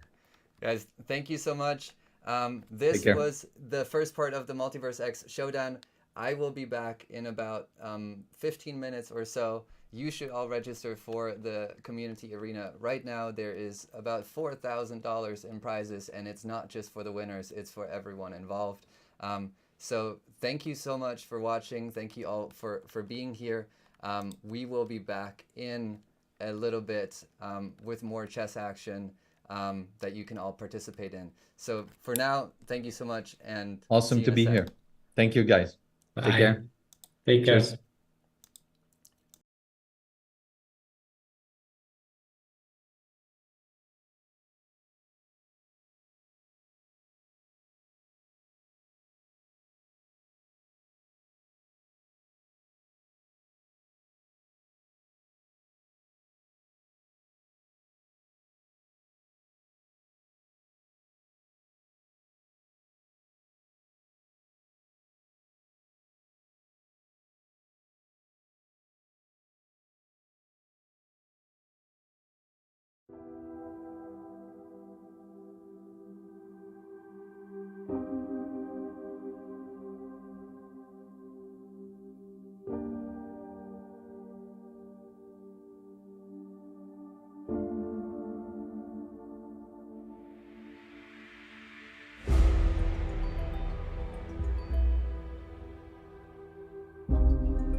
Welcome back, everyone.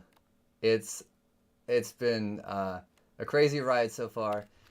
We had the builder battle just the chess showdown just end in a decisive but very, very close victory for the builders, meaning that we will have a lot of profile pictures, new profile pictures for the team, by the team. And now we're not stopping the action. We're just going to jump right into the community part of the event with the MultiversX Community Arena. There's tons of prizes. If you're not signed up now, this is your chance.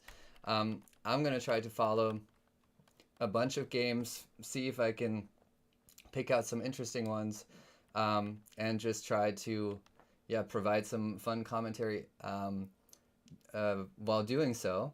I'm going to see if I can find any friends playing here. Let's see. UNESCO seems to be playing. My friend Rat Reese is playing. E-Gold Holder is playing. I think UNESCO is playing. Ashera. All right. I'm going to start with the one and only Steinchen. Oh, playing another friend of mine, Vlad. Thank you all for being here. Thank you to everyone who's worked so hard to make this possible. We have 90 minutes of chess action on our hands here. 5-minute games. Only one winner will win the main prize. We have the top 5 with a bunch of prizes. We have raffles. We're going to give away some stuff in the chat. So stay tuned. Jump into the games right now. You don't have to know that much. You just have to know how to find this link, which maybe can be posted in the chat again. And we'll try to follow a few of the games here to provide maybe some chess insights alongside the action there. So interesting opening here. Looking very good for white already, actually. This just looks like a clean piece here. Very nice. Found by Stein in this position. So excited to have so many friends play in this. And let me know if you can hear me. Let me know if everything is okay. The link is in the chat now. The password to join is Showdown69. Today is September 6th. A beautiful date to host some chess tournaments. And you can join at any time. You don't even have to fill out the registration form right now. You can do it right after the tournament. You will have to fill out the registration form at some point, just so we can give you prizes if you win anything. And again, everybody can win. All you need to do is complete 6 games here to be eligible for prizes, and most of the prizes are indeed raffled. So you will have a very, very good chance of winning something. And I would say Stein has a very good chance of winning this. There's just an extra piece. Next, this will come out. Take this pesky pawn there, castle, and win the game. We'll see the masterful conversion here by the man himself. Ooh, that is a strange decision. Now allowing black to take, you have to take back and rescue the knight, and everything is open again. Steinchen missing a chance. I'm going to check in on the top board here. 2 very, very high rated players in a crazy position. Check out what happened here. Normal opening. This is a strange move. Comes out, comes back, takes. A lot of weird things happening. And somehow, in the end, material's even. And white doesn't even have a terrible position. Very interesting. Not sure if DF Social, who I think is the reigning champ of this, just wanted to play something funky to get his opponent out of preparation. Very interesting. We'll keep following this game. Let's see. I think we have one of our champions playing. Where's UNESCO? Just took home the victory with the builder team. Going to work again. Trying to win some prizes here. No idea what's going on here or what happened. This looks tempting. This cannot be taken because of this pin. This is hanging. Looks like black is probably just winning here. Close to it. Very interesting. I think this bishop just has to go somewhere, and then you just take with check and put the king on the run. And going to be very hard for white to do much here. Let's see how our friend Steinchen is doing. Black's king being trapped in the center. It's very uncomfortable. We'll have to run somewhere. And we're also up. Oh, I see here. Okay. Instead of rescuing this knight, black opted to double down on the sacrifice offer, which was again refused, and now rescued the knight. Very interesting play by both players. King is now on the run. Let's check in on this one again. White, I don't know. We might just start with an upset here for the rating favorite. Very cool. Kevin, are you playing? I see you in the chat.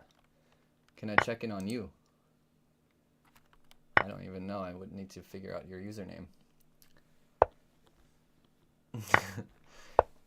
Kevin, let me know in the chat if you're playing so I can find you if you are. Let's see. UNESCO seems to be doing everything right. King still in the center. Very, very dangerous. Maybe this can be some hope at some point, but looks just pretty bad. We'll check in on Rat Reese. Can Rat Reese, co-host of X Spaces, do some damage here? Let's check what happened. All right, all seems pretty normal. This is an interesting move. Just moving the knight again. We don't really know what happens after you just do this. Okay, we find out. And white making a lot of moves. Black now stealing that pawn, rightfully so.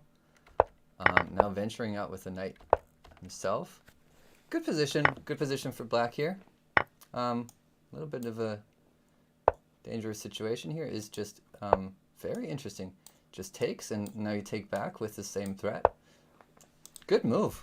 Very nice, Thomas. Let's see, and here, a draw taken. Black takes the draw here, and the top board is just settling this peacefully. Let's see what else is going on. I don't really know who these people are, but we have white playing against black, which often happens in chess. And white just being up a rook for very little compensation, although this would have just won the rook, no? A check, and then, ooh, what is, this is interesting, because now if takes, white does have this, but then the knight can take back. Whoa, resigns instead of taking the queen. Questionable decision. UNESCO has everything he wants. Doesn't take with the check here. I don't know about that. Just trades. Up 2 pawns, very professional way. Probably want to put your king here to prevent exactly this, but should be good enough. Pawn will run and promote. And not really... Okay, just resigns. Oh, it was a time issue as well. I forget. Probably, since I forget, someone else might forget. A good time to remind you, the format here, it is 5 minutes of blitz. There is no increment, meaning that if you run out of time, you're just out of time and lose the game. And that's it. This is also what happened to Vlad, although he was also in a much worse position. All right, let's take a look. Oh, we have somebody just on a streak already. Jumping Elephant 007 here. Just coming in and crushing. Doing the berserk, which I feel like we didn't really see at all in the last time I commented on this. All right, what else we got here? There will be during this broadcast very little time to get too into depth with the chess, so I'll just try to kind of cover who's better and why, and take a look at a bunch of the games and storylines, trying to follow some players that we might recognize, try to highlight everyone else. Mysterious Pope, I am very curious about, because I have a feeling I might know who that is. Let's maybe follow something there at some point. Here is Marcus playing with white, having so far scored a respectable 0 points out of 1 game. We'll see where that goes. This looks just kind of waiting to be taken. Not taken. We'll see. In general, I also tried to cover some general basics of chess here. You want to develop your pieces in the opening. You want to play in the center. And you want to get your king safe, because the king is not doing so well out in the open. The rook comes out at some point, but not usually at this point. You kind of just want to play the knight to a reasonable square, occupy the center. This is a very nice move. Now I would say white has a pretty decent position here, but a lot can happen.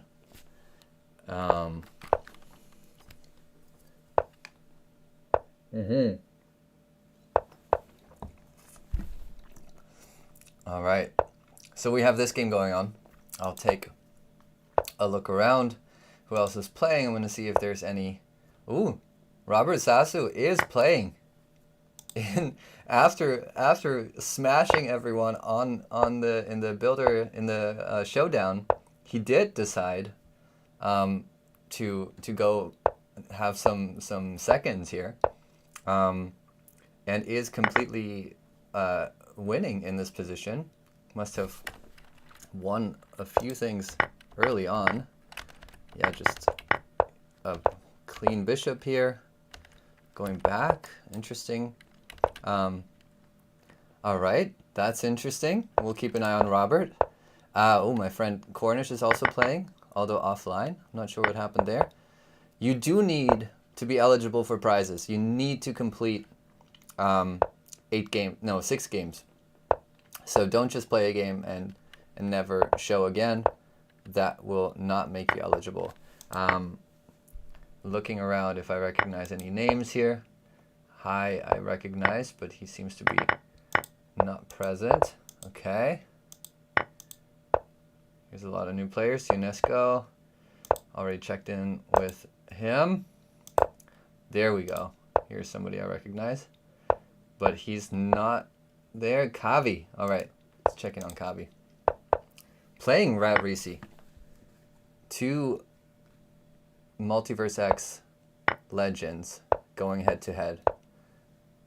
Battling it out here. I don't know what happened. Looks like Rat is up a pawn and is getting an attack here on the king. Very interesting. Has to look out for stuff like this. but looking good. King has to go somewhere. And then black can just probably go on the attack here. Bring in some pieces. Try and checkmate the king. Very interesting. What else is going on? Let's see. Okay. Nice move just to prevent this from being a problem. And now let's see if he doubles down on the attack or wants to play it a little bit more slowly. I will be drinking wine during this broadcast.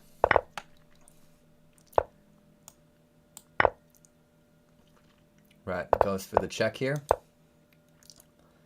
Wow. There are a lot of problems in the position now. Among them, this free knight that comes with a fork or a double attack on both of these rooks, and one of them will have to leave the board. Rad can even decide to first rescue the knight and then take. This should be very, very good for black. Let's see what's going on. Robert with a crushing position. Up a piece, up a million pawns. No, up 2 pieces, plus a million pawns. And now could either take the professional route of trying to just exchange the queens and play it slow, or go find the best move on the board. Attacking the king. King has to move away, and then this rook is just up there for free. That's what he does. A very desperate check. And now we'll watch the end of the game.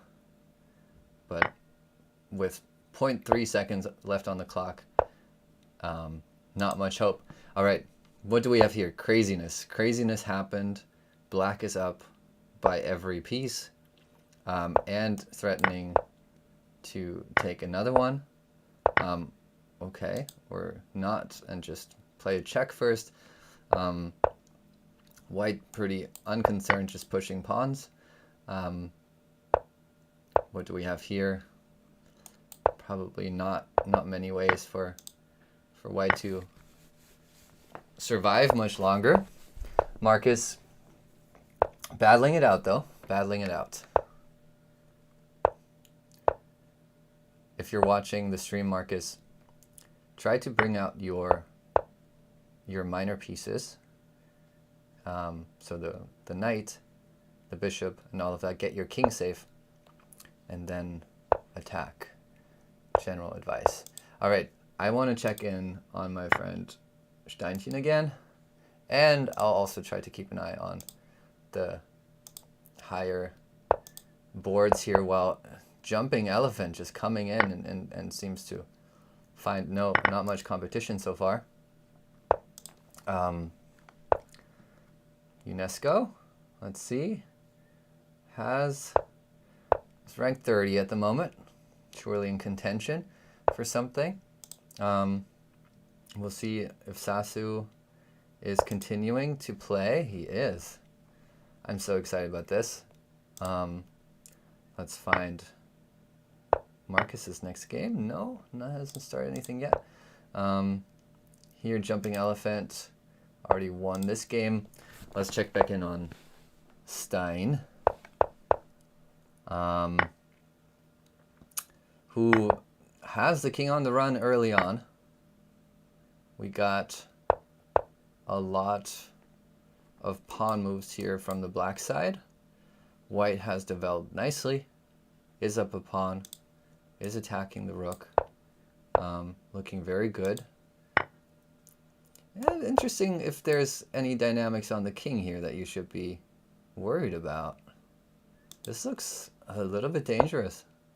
How do you really defend? Gotta, I don't know, push? No, you just get mated here? That would be very unfortunate. What a nice trap. Just offering the rook, and now, Stein finding a move here. But if they just take, the threat is renewed, and how do you defend this time? Push? Seems to be the only way. and then maybe it survives barely. You just, once the pawn is taken, you come back with the bishop, and now you're defending this. Very interesting.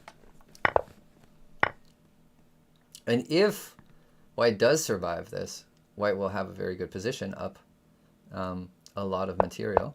Ooh, that is a nice move. Look at that. Just blocking in the bishop. And now, what do you do? Okay. That was good. Takes it. And how does black continue the attack? Very interesting. White now calmly just developing.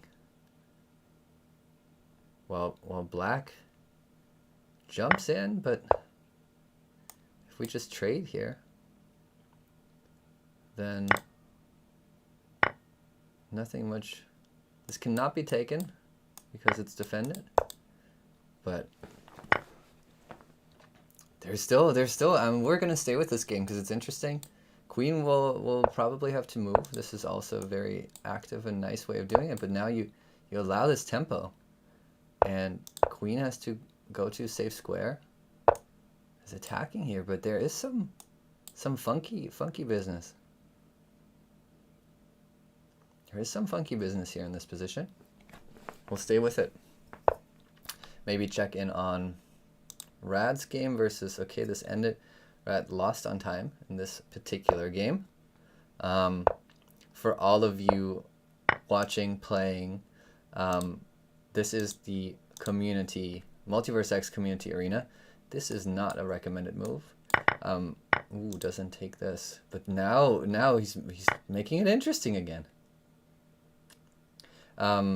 This is the community chess arena. We have a lot of prizes on the line. If you're playing, make sure you complete 6 games to be eligible for prizes. Make sure you fill out the registration form at some point, and make sure that you stay with it. Make sure you're in the chat. There might be some giveaways as well. Keep an eye on that. And we'll just keep looking at this. I mean, it's interesting. I mean, yeah, this is a nice move. Can't take because of this thing. Okay, and now slowly but surely, black is running out of pieces, while white continues to be on the attack. Still, there is some potential for just some uncomfortable situations. If black can find some attacking moves here, but this is a very big threat. Probably want to move the queen, but queen moves and this can be taken. Yeah, this is probably just bad. I'm just talking nonsense here. Checking back in with Robert, who has caught the chess bug here clearly, and is completely winning. We'll up a queen. We'll just calmly make some great moves. Great move because he can't take, because exactly this will happen. And now just looking amazing, all the pieces. Plus an attack on the king here. We'll see. Check back in with that. Let's see. Don't know. Tarlu Peto. Look at the standings. Jumping Elephant's still smashing the field. Let's check in on a game here. Going up against the highest rated player again here. Oh, no, not again, but for the first time. So this could be interesting. In something close to an end game. Rook and knight versus rook and bishop. Even amount of pawns. A little bit of a pawn island here. Open position should generally favor the bishop in this position. Plus maybe a little bit of a better pawn structure, but some potential here for sure. for black as well, with these pieces kind of like hovering around the king and the king being relatively open, but now also just white threatening to take a pawn here. And interesting, offering to trade into a rook endgame. Offer refused. Attacking this again, probably forcing black to go passive, and now it's a very nice position for black. Always for white. Always tricky to play against this knight.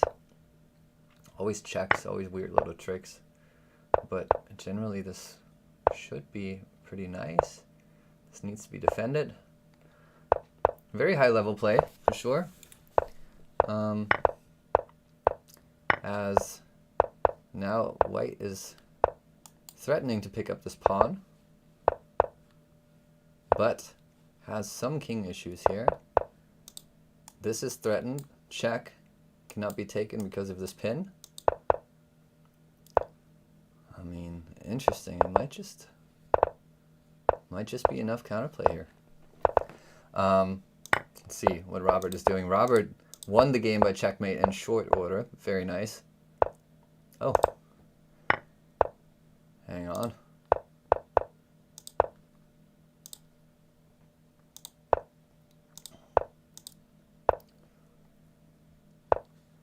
Let's see. Okay.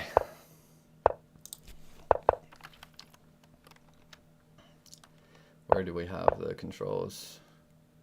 Guess my face is gone, which is fine by me. Let's keep looking at some games. Here, this is an uncomfortable position for UNESCO. Queen is threatened and is not allowed to move. Let's see. I think.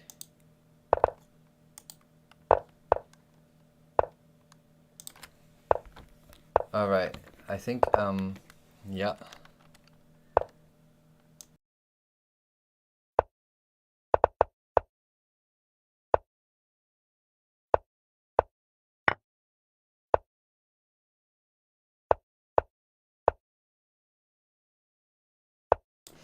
All right, so here we just saw a resignation in this position.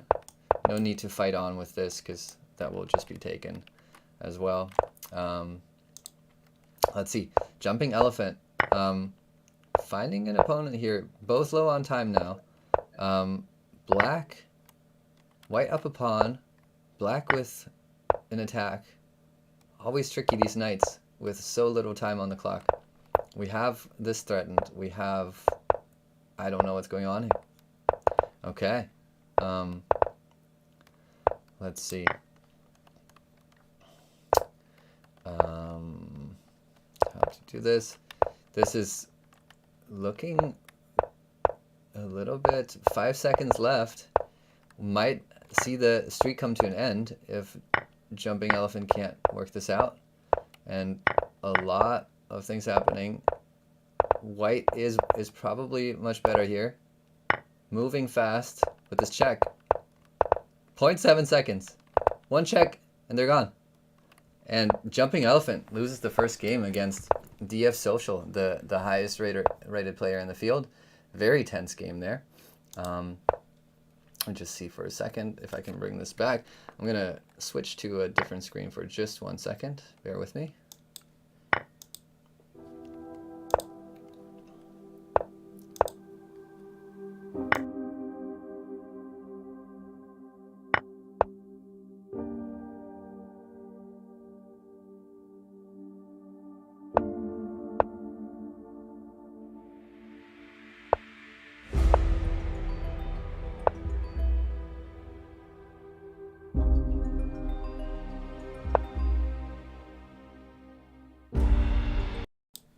Coming back with video while we're watching the community arena, the last little piece that will make the chess showdown complete. Tons of prizes up for grabs. Just kind of hanging out here watching some games. If you're out there and you want to chat, if you want to tell me a joke in the chat, that would be great. As I'll just sit here, watch some chess, hang out with you guys, drink a glass of wine, celebrating the victory of a team of 3 builders taking down the MultiversX core team to win for the entire community. In a few days, you will see Benny's profile picture change to an NFT thanks to 3 fearless warriors that collectively managed to defeat the MultiversX team, and even got past Robert Sasu, who was unbeatable during the event. Let's check in on some names. Let me know if you're playing. I'd love to take a look at your game. Tell me your username. I'll hang out with you, or else I'll hang out with Robert. Looking for a game here. Who do we have that I know? Ooh, it's Adam. Ooh, Adam. Check out Adam. Adam is unofficially representing a betting platform here. You might be able to bet on his performance. I don't even know. He is... they just started this off. I don't know if there were bets wagered. I would love to know in the chat if anybody won some money by betting on the correct team tonight. Why did why did I not jump on the gaming stream? I didn't have time. I wanted to. I saw it happening, and then I wanted to jump on, and then I think it had ended already. But I'm sorry. I would have liked to come. I just had a small tournament to organize. Ooh, this is not a move that I would recommend, as it straight up loses the queen. Check instead. Now the queen can at least give itself up for the rook. Still pretty dire situation here. But it will be an interesting endgame. There's definitely some interesting dynamics. Since white was up so much material, can almost afford giving this back. Ooh, I don't know about this one though, because now this drops with check while the queen is still hanging. And this should be a very decisive advantage. We'll see what happens though. Rook not taken, also interesting. Instead going on the run. Adam looking like Remy will take the game here. Let's check in on Steinchen, who is number 55. He came in 13th at the builder battle. Has a mate in 1. Doesn't take it, but is still completely winning. Every move here wins for white, because white is up so much material. Coming in with another piece. That is a recommended thing. You can just play a check or do anything here, really. Let's see if... Okay, don't repeat the position 3 times. Alright, comes out. And now, wherever this goes, we have this cute little checkmate. Very nice. And now this is the only move to prevent it. And then the bishop comes in with mate. Very nice job here. That's the last... Ooh, this is also a mate. Rook cannot go backwards because of this also exposing the check. So that is a nice game by our friend Ashera. So who else do we have? We got, off at Harry jumping into the game. Representing Divergent Club. No idea what's going on. There's a check.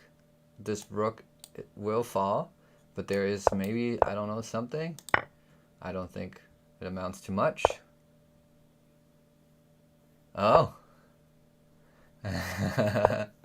I'm hearing that we have a new competitor in this tournament. Mr. Pepe himself is playing a game. We'll check in on that. There he is. Who is he playing? Ooh, look at that. Just offering up his queen. Begging black to take it. Black refusing to take it. And now, interesting. Very good move here. Pinning, the knight can't move or doesn't want to move because the queen hangs behind it. So, okay, a puzzling sequence of moves here. Everything is being ignored by everyone. Very, very interesting. So now actually white just gets to trade this and save the knight right after, and is just has a very good position actually here. This is just, oh wait, after this it doesn't work. Okay, the queen is not taken. The queen sacrifices itself now. It is one way to, okay. One way to win in chess is to simply trade when you're ahead. You usually want to trade for even material, but in this case, with such an overwhelming advantage here, more pieces, you can trade down this way as well, even though I wouldn't recommend it because giving up a queen for a pawn is usually not a very good move. In this case, Pepe still with a big advantage. Let's see if Adam jumped into another game and followed that. Let's see how UNESCO is doing. Game just starting. Let's see what opening is chosen here. Chosen. All right, we got some action here. I wonder, I see that I just wonder, I saw one of my students online, but I don't see them anymore. Would be fun to see you guys play, Adam and Elias, if you're here, if you're watching this, jump into the arena. We are playing for a lot of money and plenty of honor. So jump in. If you're reading this in the chat and you're not playing, what are you even doing? Go play a game. Go play 6 games if you want to qualify for prizes. This is the chess community arena. We just witnessed the grand final of the chess showdown with the builder team taking down the developer team, the core team from MultiversX in a thrilling match, 4-3, and we'll now see the new profile pictures for the team appear pretty soon. Might even do a little live drawing of that in the next few days. Okay, UNESCO just up a piece in this position. Doing very well. Probably just get castled. Play it safe. Off at Harry. Off to a good start. Until he gave away the queen. What happened here? Reasonable move. Here you just want to take, right? Otherwise you allow your opponent to really cram you in. And now it offers a knight for a pawn, and then offers the queen just for as a little bonus there. And now is fighting down a queen while Pepe, we see Pepe converting the advantage here convincingly. Gotta always be careful here that you don't stalemate your opponent. As long as this pawn is allowed to move, it's fine, but you really kind of don't want to move too quickly here, just so you always make sure that your opponent has a legal move. Otherwise, you might just not checkmate them when you really should. In this position, let's see if Pepe can manage to find the win here. Finds a check. Checks are good because checks can never be stalemates. Let's see. All right, this is all looking promising. Rook is attacked. King is running away. How will Pepe choose to try to convert this advantage? I'm kind of nervous here. I kind of feel like we're gonna see, especially with these pre-moves, just risking it all. I don't want to see a stalemate here, but I don't know. I hope I'm wrong. I hope we don't see one. There's a check. Okay. Let's see some checkmating technique here. There's another check. Where does the king go? King only has two options here. There's another check. Played very quickly here. Pepe surely knows what he's doing. Now we're in this exact situation I was talking about. King is out of legal moves. Now gets checked. The only legal move is to take it. And now there was a checkmate and a couple moves here. But this is a checkmate. Pepe converting very convincingly. Let's fucking go, Pepe. There is the W for the Frog Lord. And we'll see what's going on at the top. Like, ooh, we have another contender here. This is pretty tight. 27, 26, 24, 20, 20, and 18. Top 5 players are walking away with the biggest prizes here. We'll see who's playing. Oh, I saw my other friend in here earlier. Doesn't seem to be playing a game. Cameron, no, he's not playing. All right. His loss, Robert, is in 50th place. Every time I check in on Robert, he's winning, though. Why is he only 50th? Might be a pretty tight field down there, but all right. Black, definitely with a little bit of counterplay. The fact remains that they are down a piece. So who knows, trading not really what they want to do, especially since this bishop now will come out. Trade is kind of forced here. And now once the bishop comes out, I think white should just be much better. Come out with a check now. Just bring the rook out, and this pawn is looking very dangerous as well. Exactly what Robert is doing. What a champ. Going 3 for 3 in the battle of his life. Said he was very nervous. Usually only plays machines, and now is playing like a machine himself. Right here. Just trading down. Trying to push this bishop back. Then maybe want to push here. Ooh, this is a good move, preventing exactly that. Let's see.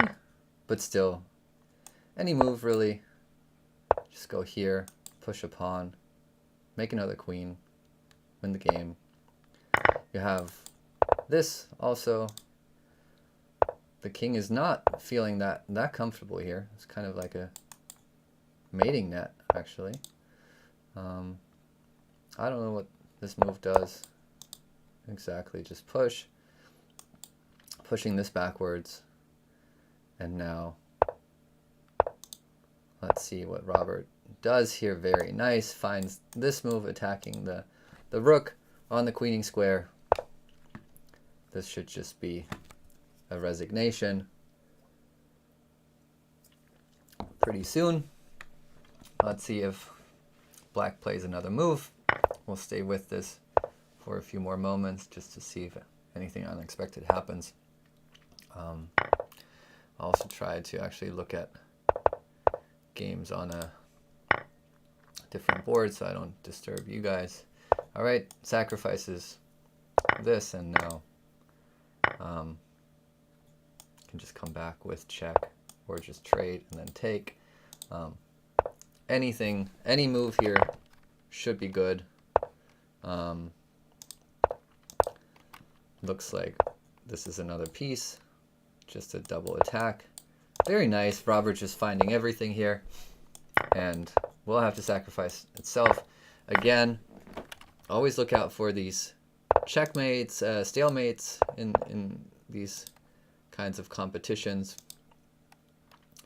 Don't just not win because you stalemate your king, your opponent's king. But Robert, I don't think we'll have an issue winning here, but we'll stay with it. And then go to some of the top games that are happening, because we have, as I was highlighting, a very, very tight top here with some of the players I recognize from the last arena being in competition again for the prizes. Wait, this is not Robert. Where's Robert? Lost Robert. Oh, this is Robert. Very nice. I don't even know. Not really worth counting how many pieces he's ahead in this position. And a cute little checkmate. Everything is covered, and it's mate, and Robert wins another one. Okay, let's jump in on some pretty decent players here. We have Bam100 versus Jumping Elephant, who has jumped into the competition and is already in second place here. Went on a huge streak to go down to the highest rated player in the field. Looks like, I don't really know, looks like Black is just up a lot of material in very short order here. Let's look at the opening. What happened? Okay. Here. And now things are just falling. Interesting. Just taking this. Coming back. This was missed. That the bishop could come back here. And just take out this knight. Now looking very, very good for Black. Ooh, Loki. Playing off at Harry.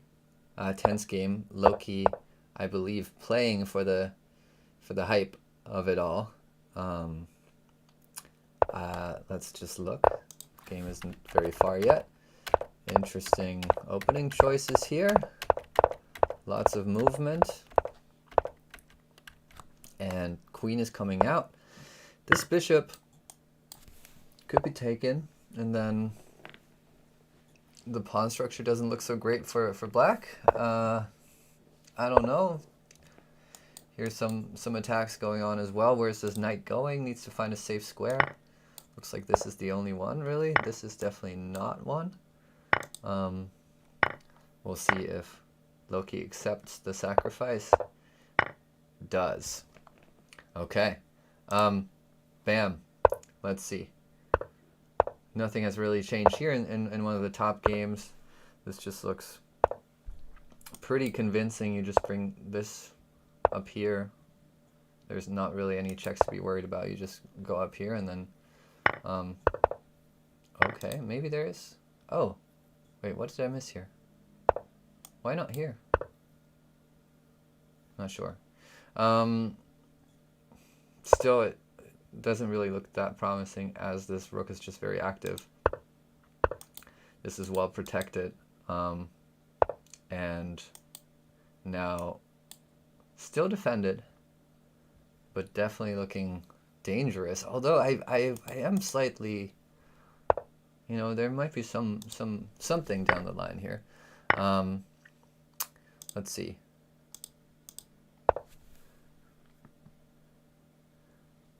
Okay. Yes, we are taking chat requests. I will check in on a player named Dodolino or something to that effect. I will try my best to find whoever that might be. We'll watch this for a second because this is a little bit strange now, this position. Black maybe even considering just sacrificing the rook here just so this attack is prevented, but like you have options here. Okay. Oh, that was not an option because it would have blundered this. So now, well, now it doesn't. Now you can't. Yeah, now this is over, probably. Is there anything to be done on time? No. Black is up heaps of time, and it's hard to see how white really wants to continue this, as there is going to be a new queen appearing on the board shortly. I will look for... can you tell me the name again? Dodolino. Let's find you. Dodolino. Wait, there's Stefan. I want to check in on him as well. Ooh, Degen. This is a star player, ladies and gentlemen. I will follow so we can find you later. Let's find, where's Dodolino? Dodolino. I don't see Dodolino at the moment. So I will check out what's happening with Vapor League versus Alex Stefanescu.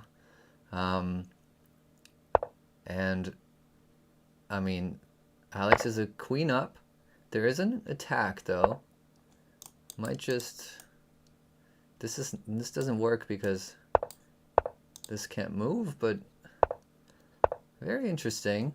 I think just here, defend this way. Black can afford to lose a little bit of material here because white seems to have lost a queen early on in the game. We'll see how this attack goes though. Let me check on the chat. Tell me how you spell this. No Dodolino. There is no Dodolino.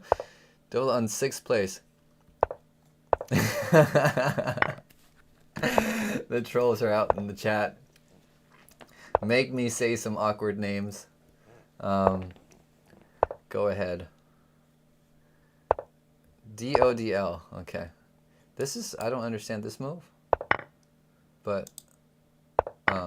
that's just... And now see, this can always happen.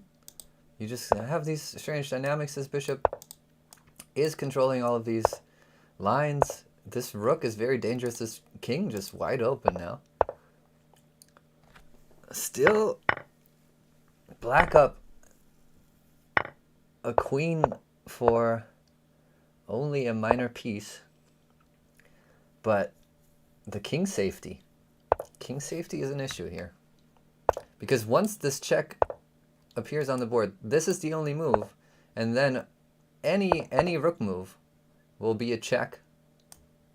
Oops, not because of this, but because of that. And might win some material. And I don't see how this fights that. Let's just check.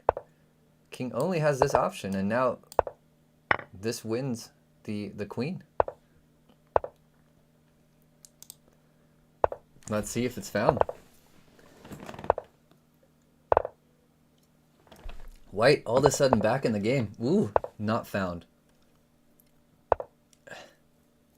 Still, what do you... Ooh, this has to be mate. This is just mate. It's just mate.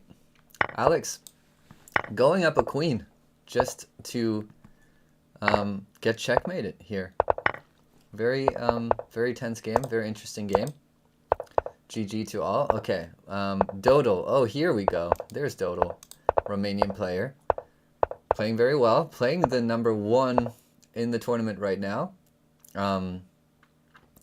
Two very good players going head to head. Let's see. Let's see what we get. This is attacked, so white just pushes. Still early in the opening here. We'll see how they want to proceed. Trading off, interesting. White getting active before getting castle, just getting this bishop off the board, getting the bishop pair. Not going to get into too much chess details here, but having the bishop pair, just because they as a pair can control so many squares on the board, is usually considered a slight advantage, or is a good thing to have, let's put it this way. You'll just have to see how to put them to work, which is usually on open lines. So black will be looking to close down the position a little bit more, while white will be looking for dynamic play, open lines, and all of that good stuff. Let's see. Check in on our friend Offhead Harry, who is ahead in material. Interesting constellation. Queen hasn't moved. Bishop decides that this is the right square to camp on for a minute. We'll see if castling is provided. Let's check back in on this though. Okay, black coming out, developing with a tempo here on the rook. Rook moves. This open line is interesting. King not being castle, maybe the king doesn't want to castle, and just go up here. Will it find safety there? We don't know. This is a little bit awkward. Does decide to castle. Interesting. I think both players have some interesting dynamics to work with. White would like to push this, but at the moment is just losing a pawn and then a bit. So we'll see if they can untangle, maybe protect here, get this bishop to a different square, maybe even put it back and then try to make this work just to fight in the center. Black now trying to get rid of this bishop. This would be interesting because okay, this is more active version. Cannot be played because this would be hanging. We'll see. I'm not sure if this bishop can remain there for too long though. Interesting position. Okay, black offering this trade. White refusing it. And now look at this weird constellation. All the pieces sharing this little, I don't know, Star Wars formation. All right, that is a rich game that we'll have to check in on later. Let's see if there was some action. Offhead Harry is just up all the pieces here. Let's see how that happened. Okay. This rook was not free. It could have been taken back, but it was indeed volunteered. And then also with the little extra of a bishop. And now, yeah, just looking like a very good situation here for Harry, who then decides to try and give this rook back, refused by the opponent. And now I don't really know what's happening here. This rook's still up for grabs if Morium S would like it. Does not like it. Just allergic to free pieces here. Fair enough. Harry tries to offer it to the queen. Let's see if this is accepted or We'll see. Oh, there you go. Queen does take it. Let's see. Dodo. Lots has happened. Let's see how. So we saw this constellation, and now black trying to break this up. Backwards pawn now, that is a weakness, and now finally making this work. And still a very dynamic position here. This knight obviously not ideal, but if the knight can come back and like do some stuff,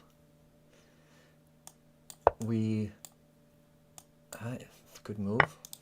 Knight here is probably, I don't know if you want to allow this. Can't. That's fine. This would just run into that. Okay. Interesting. Let's see. Probably forcing this trade here.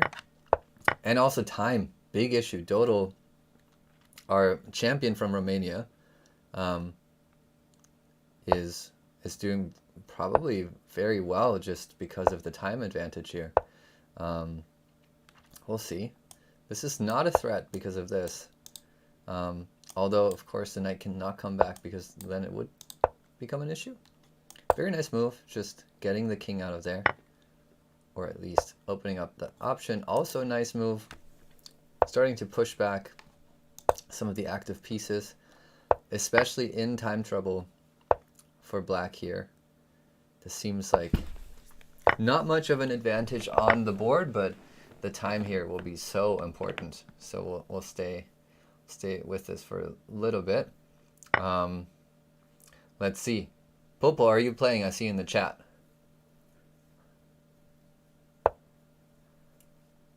And if so, what is your username? Let me know if you're playing. I want to see your games. While we see Dodo causing problems for the number one. Whoa, what was that? Causing problems for the number one player here, or the rank 1 player. That sound, by the way, that I was just heard was DF Social going berserk against UNESCO. Could be interesting. Let's look at this though. 15 seconds left. I don't see how black can do anything but lose here, just because the time will tick down and there's just nothing they can do. That's just gonna be, there is a pawn, and now white probably even close to winning. This shouldn't be offered here, but just doesn't matter. The position in this is completely irrelevant unless black would be mating, just because they will expertly flag the black side and then just win. It doesn't matter at all what's happening here, but we will finish on, there is the flag. A little bit of chess trivia. It's called flagging because back in the day there were little flags or flag looking things inside the chess clock, and when it ran out it would fall, and so that's how flagging became a thing. And what is happening here? UNESCO got berserked and also wiped off the board, it seems. DF Social now a significant lead.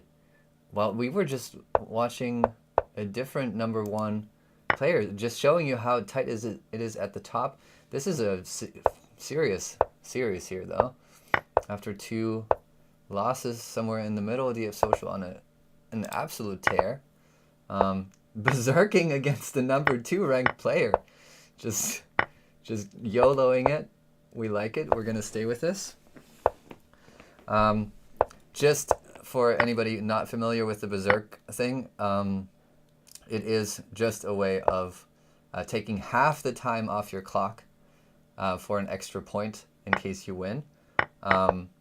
Taking half the time off your clock is a significant sacrifice to make. So you have to be very confident that you can still beat the player, because otherwise you will, of course, get 0 points. We'll see. I mean, black seemingly doing fine, but also not amazing.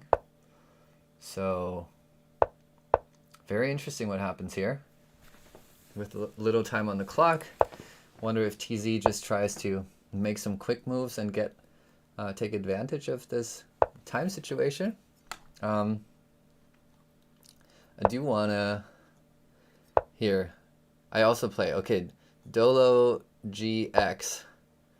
I'm gonna see if I can find you and then follow you so we can follow some of your games. Dolo GX.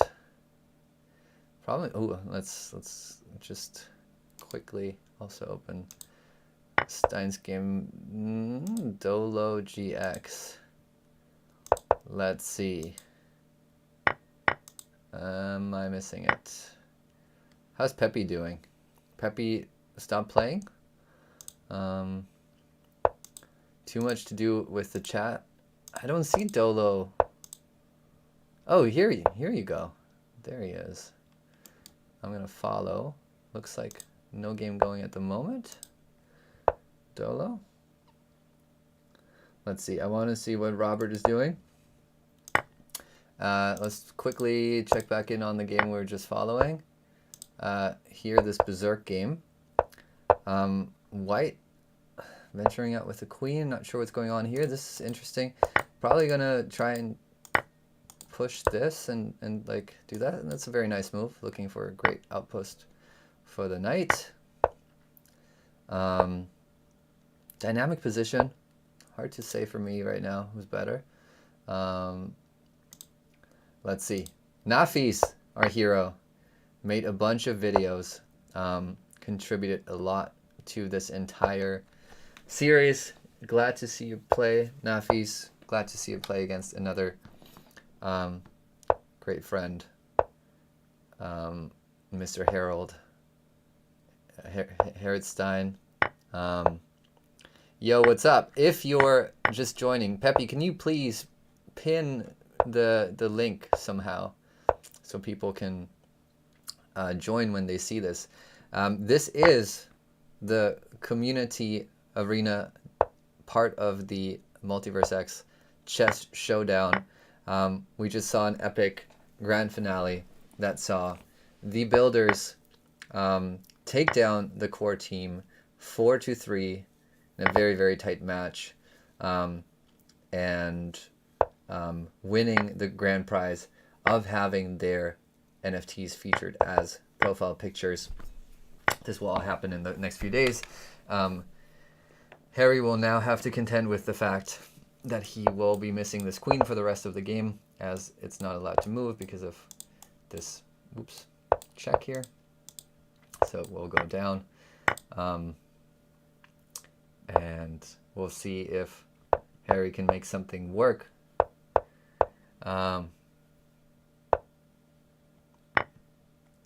The tournament goes, good question in the chat. The tournament will last 90 minutes. I can tell you exactly how much is left. Not much left. 22 minutes left. You gotta jump in. You gotta play 6 games. You might have to berserk a bunch to get to 6 games, and then we'll put you in the prize pool. I still want to see how this top board is doing. Okay, almost even on time now. Still not entirely sure what's going on in this position. This is falling. Looks like DF Social is taking over here. This knight just out of play. And great pass pawn.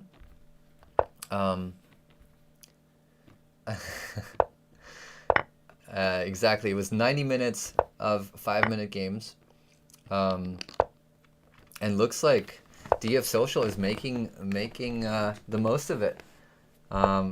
I believe the winner of the last chess arena that we hosted here, and just looking to take home another victory. These pawns just kind of seem unstoppable. What do you do? Love showing my private meetings. Let's see.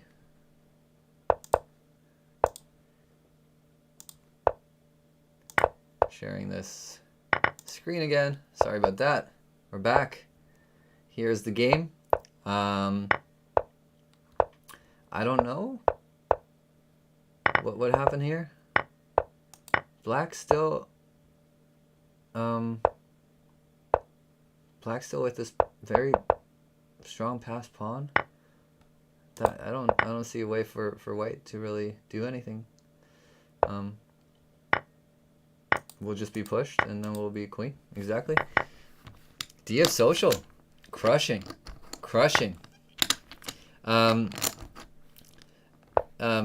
Peppy Adam is looking for help. Why can't he join with a pass? I think he's talking about your Discord. Let's talk about chess. Wow, DF Social just a runaway at this point. 51 points up there. Jumping Elephant, a newcomer, with an incredible performance so far as well. Also berserking, apparently. Down on time here, but probably a slight advantage here. Can this just be taken? It can, he says. And now push and make things work. Probably more elegant this way, kicking out the bishop first and then pushing. Nice. Very nice. Yeah, not sure what you do here. Just gonna come in here, keep pushing, and then there's just no way to stop those pawns. Very nice.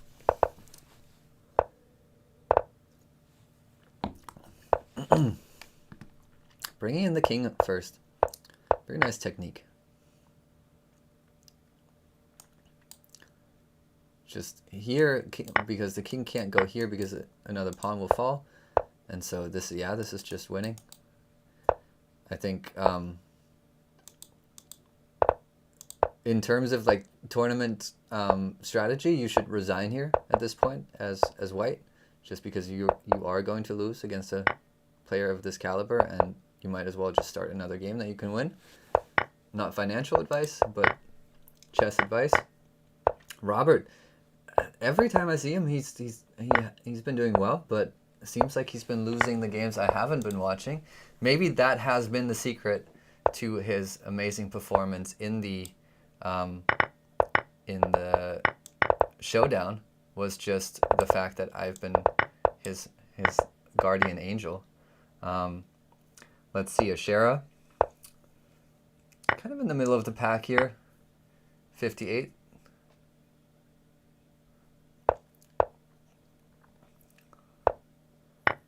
Oh, okay.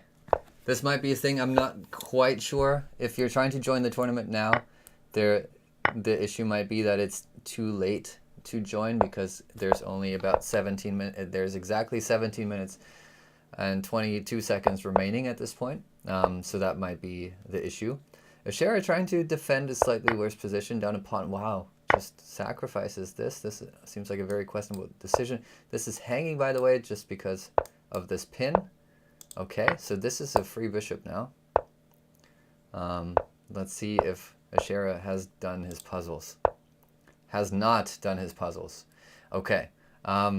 Let's see. It's 15 minutes left, so we gotta watch the top places here. There's a pretty tight competition for the 5th place, which is the last one that will pay actual prizes. I don't even know if we've quite determined what the prizes are, but they're going to be great. A lot of money on the line here. And let's see, Dodal still with a chance. Let's just open all of these games. Bam, another winner from last time. DF Social at this point, just a runaway train. Jumping Elephant, playing a lower rated player, berserking, but I don't know what else is going on. Let's count. One rook, one. So an extra piece here, but then a ton of pawns in exchange. Very interesting. And now, oh wait, this is just, oh, this is not hanging because of this. Wow, I think white is just, is doing pretty well. But then there's this counterplay. Who knows? This cannot not be taken.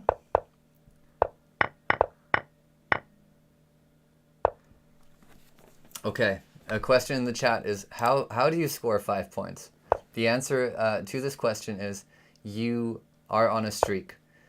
So once you win a few games in a row, you get a bonus point.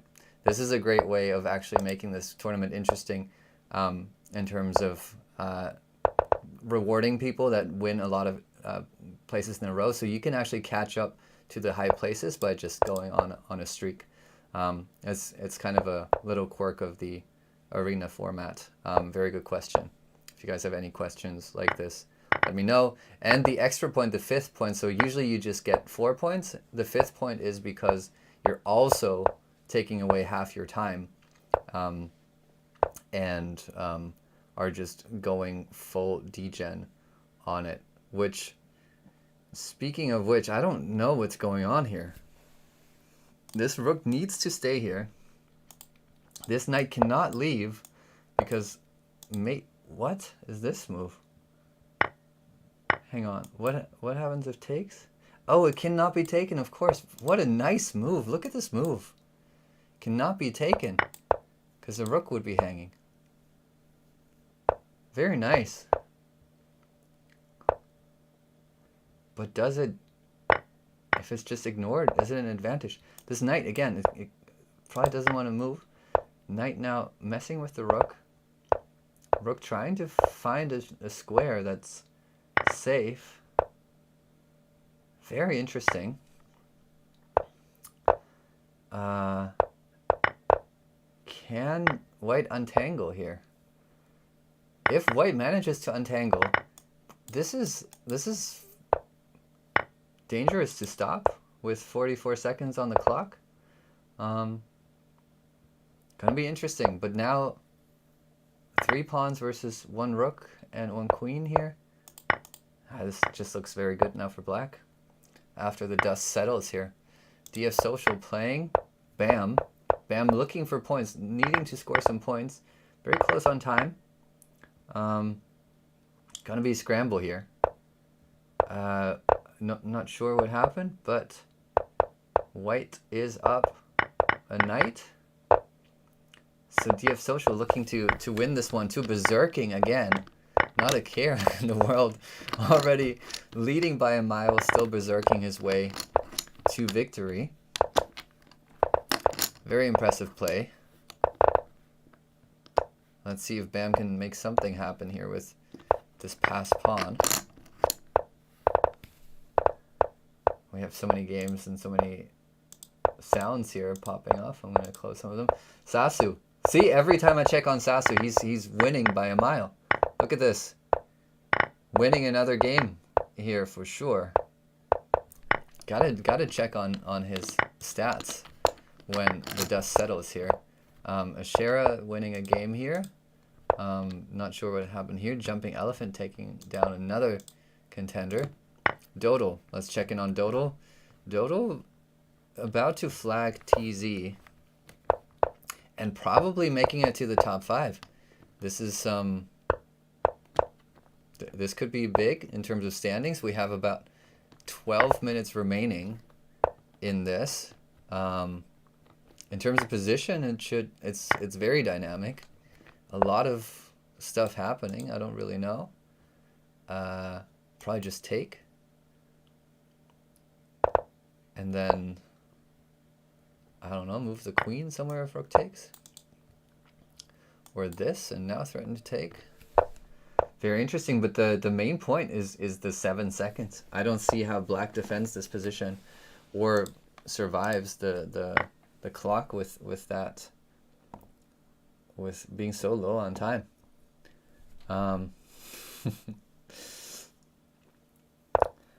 We have some fans in the chat here. I can see some Dodal supporters. Go Dodal. I'm also a Dodo supporter. Yeah, just play a bunch of checks, and now you're winning a rook, actually. And still on the attack. I don't really see how this can work. Así es. Dodeli nada más. That is right. Dodo, let's check in. He jumps to 6th place. 33, tied for 5th. 35, 38. So Jumping Elephant looking very good. D of Social looking unbeatable. Tarlupetto. Open that and see what's going on. This ended in something. I don't know who these players are. Off at Harry. Oh, El Pulpo, I found you.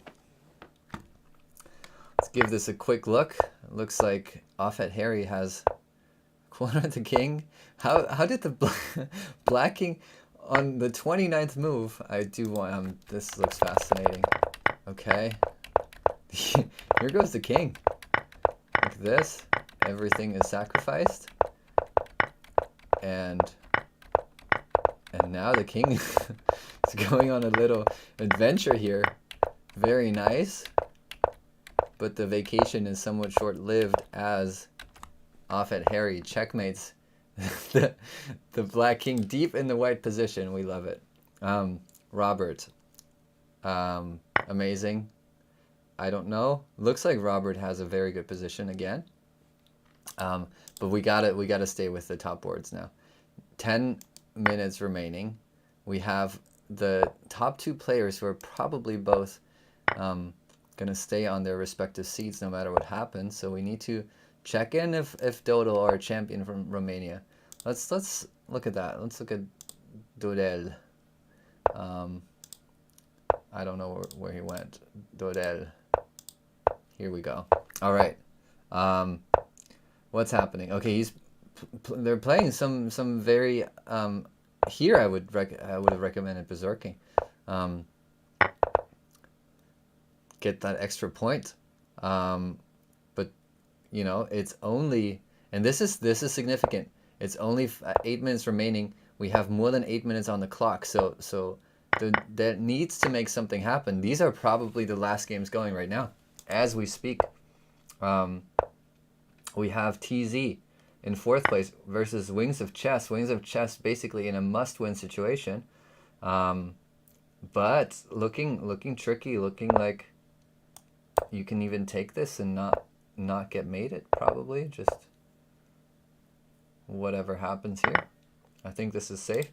But again, the time. They need to be able to finish this. So let's see if Dodel makes something happen. I don't know what happened here. A very, very odd matchup here as 3rd place takes on 68th place. One off the gold here and just wins the game in a few moves. Robert Sasu. Oh, here. I jinxed it. This is on me, Robert. Yeah. Looking tricky. Don't know. Again, let's jump in here. 1 and 2 seeds playing. But I don't think there's any realistic chance for the 1 seed to be overtaken. So let's stay with this. Let's stay with our champion Dodel, I would say, for the last games. Unless there's anything else happening, but I don't really see anything. All right. Choose our champion. Dodel? Tell me who you want to see. Dodel or Wings of Chess versus TZ. I want to stay with Dodel until I hear something from you guys.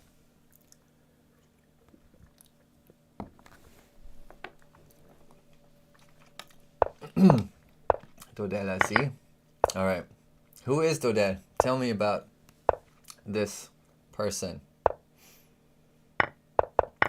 He a goat. All right. What makes him a goat?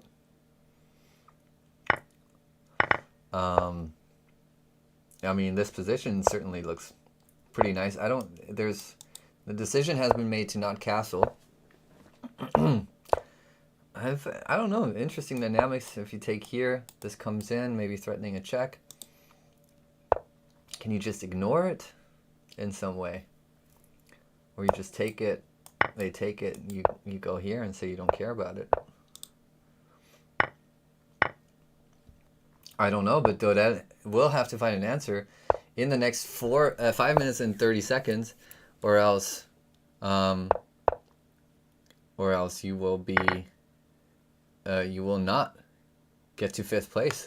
Let's see. Dodel has 33 points. We'll get to 35. So TZ can't win. So where's TZ? Is TZ in a game? TZ, are you in a game? He is. Oh, this was the Wings of Chess game. Okay. Let's see. So these are actually relevant, both of them. So Wings of Chess, they need to assist Dodel here. Let's see.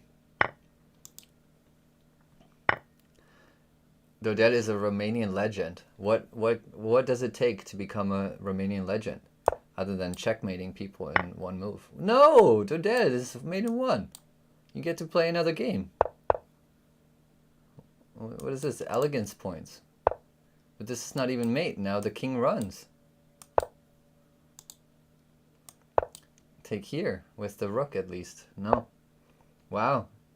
Dodel, the Romanian legend, just opting to not mate in one, just to make it more interesting.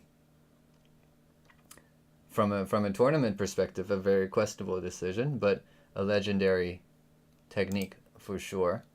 Well, Wings of Chess, no idea what's happening here. Has an attack, that's for sure. There's a passed pawn here. There's a queen. What is happening? And why? I don't know. Looks like the queen trade is unavoidable. And then how do you keep up the attack? Let's see if Dodel finally managed to win. All right, Dodel might get another game, but Dodel needs to berserk in this one. He is in 5th place. The result doesn't matter here. You're not going to lose any points. The only thing you can do is win, and you need to win fast. Unfortunately, if there goes a piece. Let's see if the Romanian legend will get any help from this player. Let's see. Okay. Sasu. Doing well. Why am I checking on Sasu? Here is... Okay, this is the previous game. Wings of Chess. If Wings of Chess can either keep this game going for long enough, or even wins it, then Dodel, the Romanian legend, will be 5th place, I think.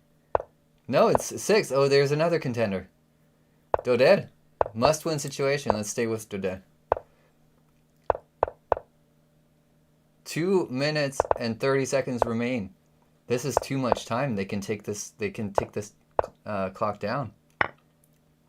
And then Dodel, the Romanian legend, would not be able to win.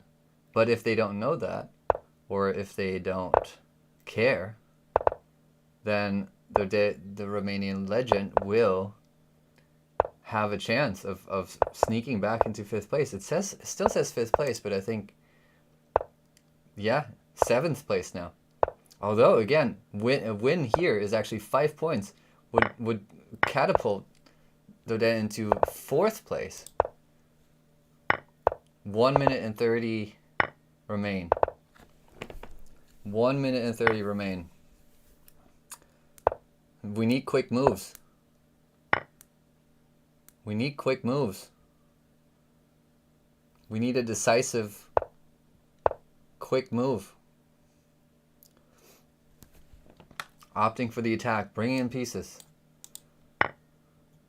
Letting this guy die. This is looking great, of course, for Dodel, but is it enough time? Is it enough time? Everything is falling.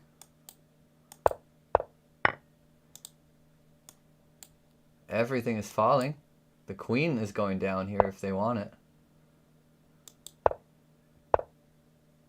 Do they make something happen in the last 45 seconds? This is very close to making something happen. Is up a queen versus a rook. 30 seconds remain to find a checkmate. Is opting to take some pawns instead. You need to checkmate. 30 seconds. The other player cooperating, making moves, trying to fight. Down a queen for a rook. Not a great situation to be in, but 10 seconds. And just waiting out the clock now. Wow. Wow. No chance? The arena's over. Are they playing this out? Does this count? Maybe I'm totally wrong. I thought this just doesn't count. Oh my god. No. It says already decided. I thought the game just ends, but it's just irrelevant for the standings, I suppose. Well, I mean, we're just gonna watch the conclusion of this because we are talking about Doded, the Romanian legend. Everything wins. This is an easy way of converting this, just trading off the last piece and then making another queen. And yeah, not much to do here. I just don't think it's going to count for the standings. It started in 5th place, but not going to remain 5th place. Congratulations. Steintin, how did you do? How did Robert do? Robert also still playing. Up material, but being chased. Dorel has everything here. Robert is taking care of the threats here. Wait, or was he? But he was up here.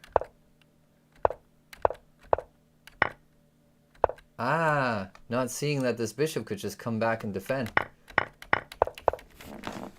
Robert did mention that in the interview, the post-game interview, that he did play a bunch of games to warm up for the showdown and lost all of them. And you know, in the grand final he won all of them. So he's back to not quite winning all of them. Still a very respectable performance. Shout out Robert. Threatening mate in 1. Ignored. Mating in 1. Amazing. Robert, congratulations.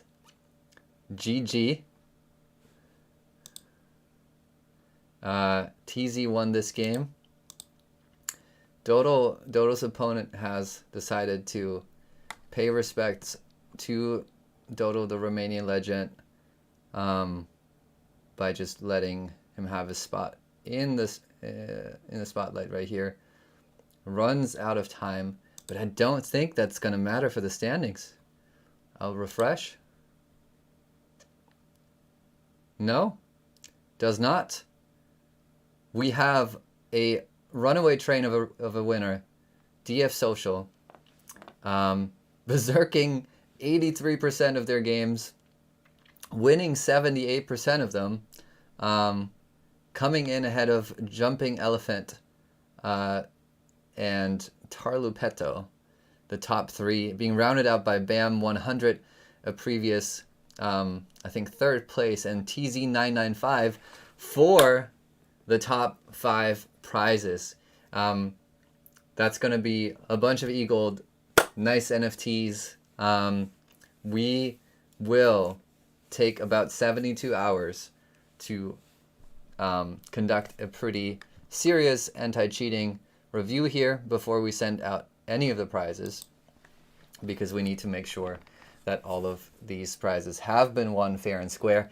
Anybody who managed to play at least 6 games in this will be entered into the raffle and to win a bunch of prizes. And I think the chances, as you can see, with how many participants, are very, very decent. So if you played, congratulations. We will take about 2 to 3 days to review the games, make sure that everything was played fairly and squarely. This has been so much fun. I am so exhausted after all this time. There's so many people to thank, starting, of course, with Pepe and everyone else who has contributed to this in so many ways. We will publish a full list of all the people, and yeah, the team has been amazing. The event has been amazing. You guys have been amazing. So yeah, very much appreciate everything and everyone who contributed their time, resources to this, and super happy with how everything went. We'll take one last look at the standings here. Again, top 5 get the main prizes, but everybody will get a trophy. We'll have special awards. We'll announce if you think you played the best game, the best move, the worst game, let us know. We'll announce the special categories shortly, and you can submit your game. Fastest checkmate, fastest loss, most horrible loss, all of these things, or some of these things at least, will receive an extra trophy, and perhaps some extra prizes. So make sure you follow the Arena account on Twitter. We'll post the link in the chat for that. Make sure you stay tuned. This was a lot of work to put together. It was a lot of fun to put together. This will not have been the last event, but it will have been the last event for the next few weeks or months. We'll see. It's been a lot of fun. We are, again, so thankful for everyone who contributed. I will go to sleep pretty much now. Thank you all for tuning in. Thank you all for playing. I hope you had a good time. This was the MultiversX Chess Showdown. My name was Lucas once in a while, and then they started calling me Chess, and now I can't get rid of it. But it's been so much fun. Thank you all for being here. Thank you all for doing everything you did.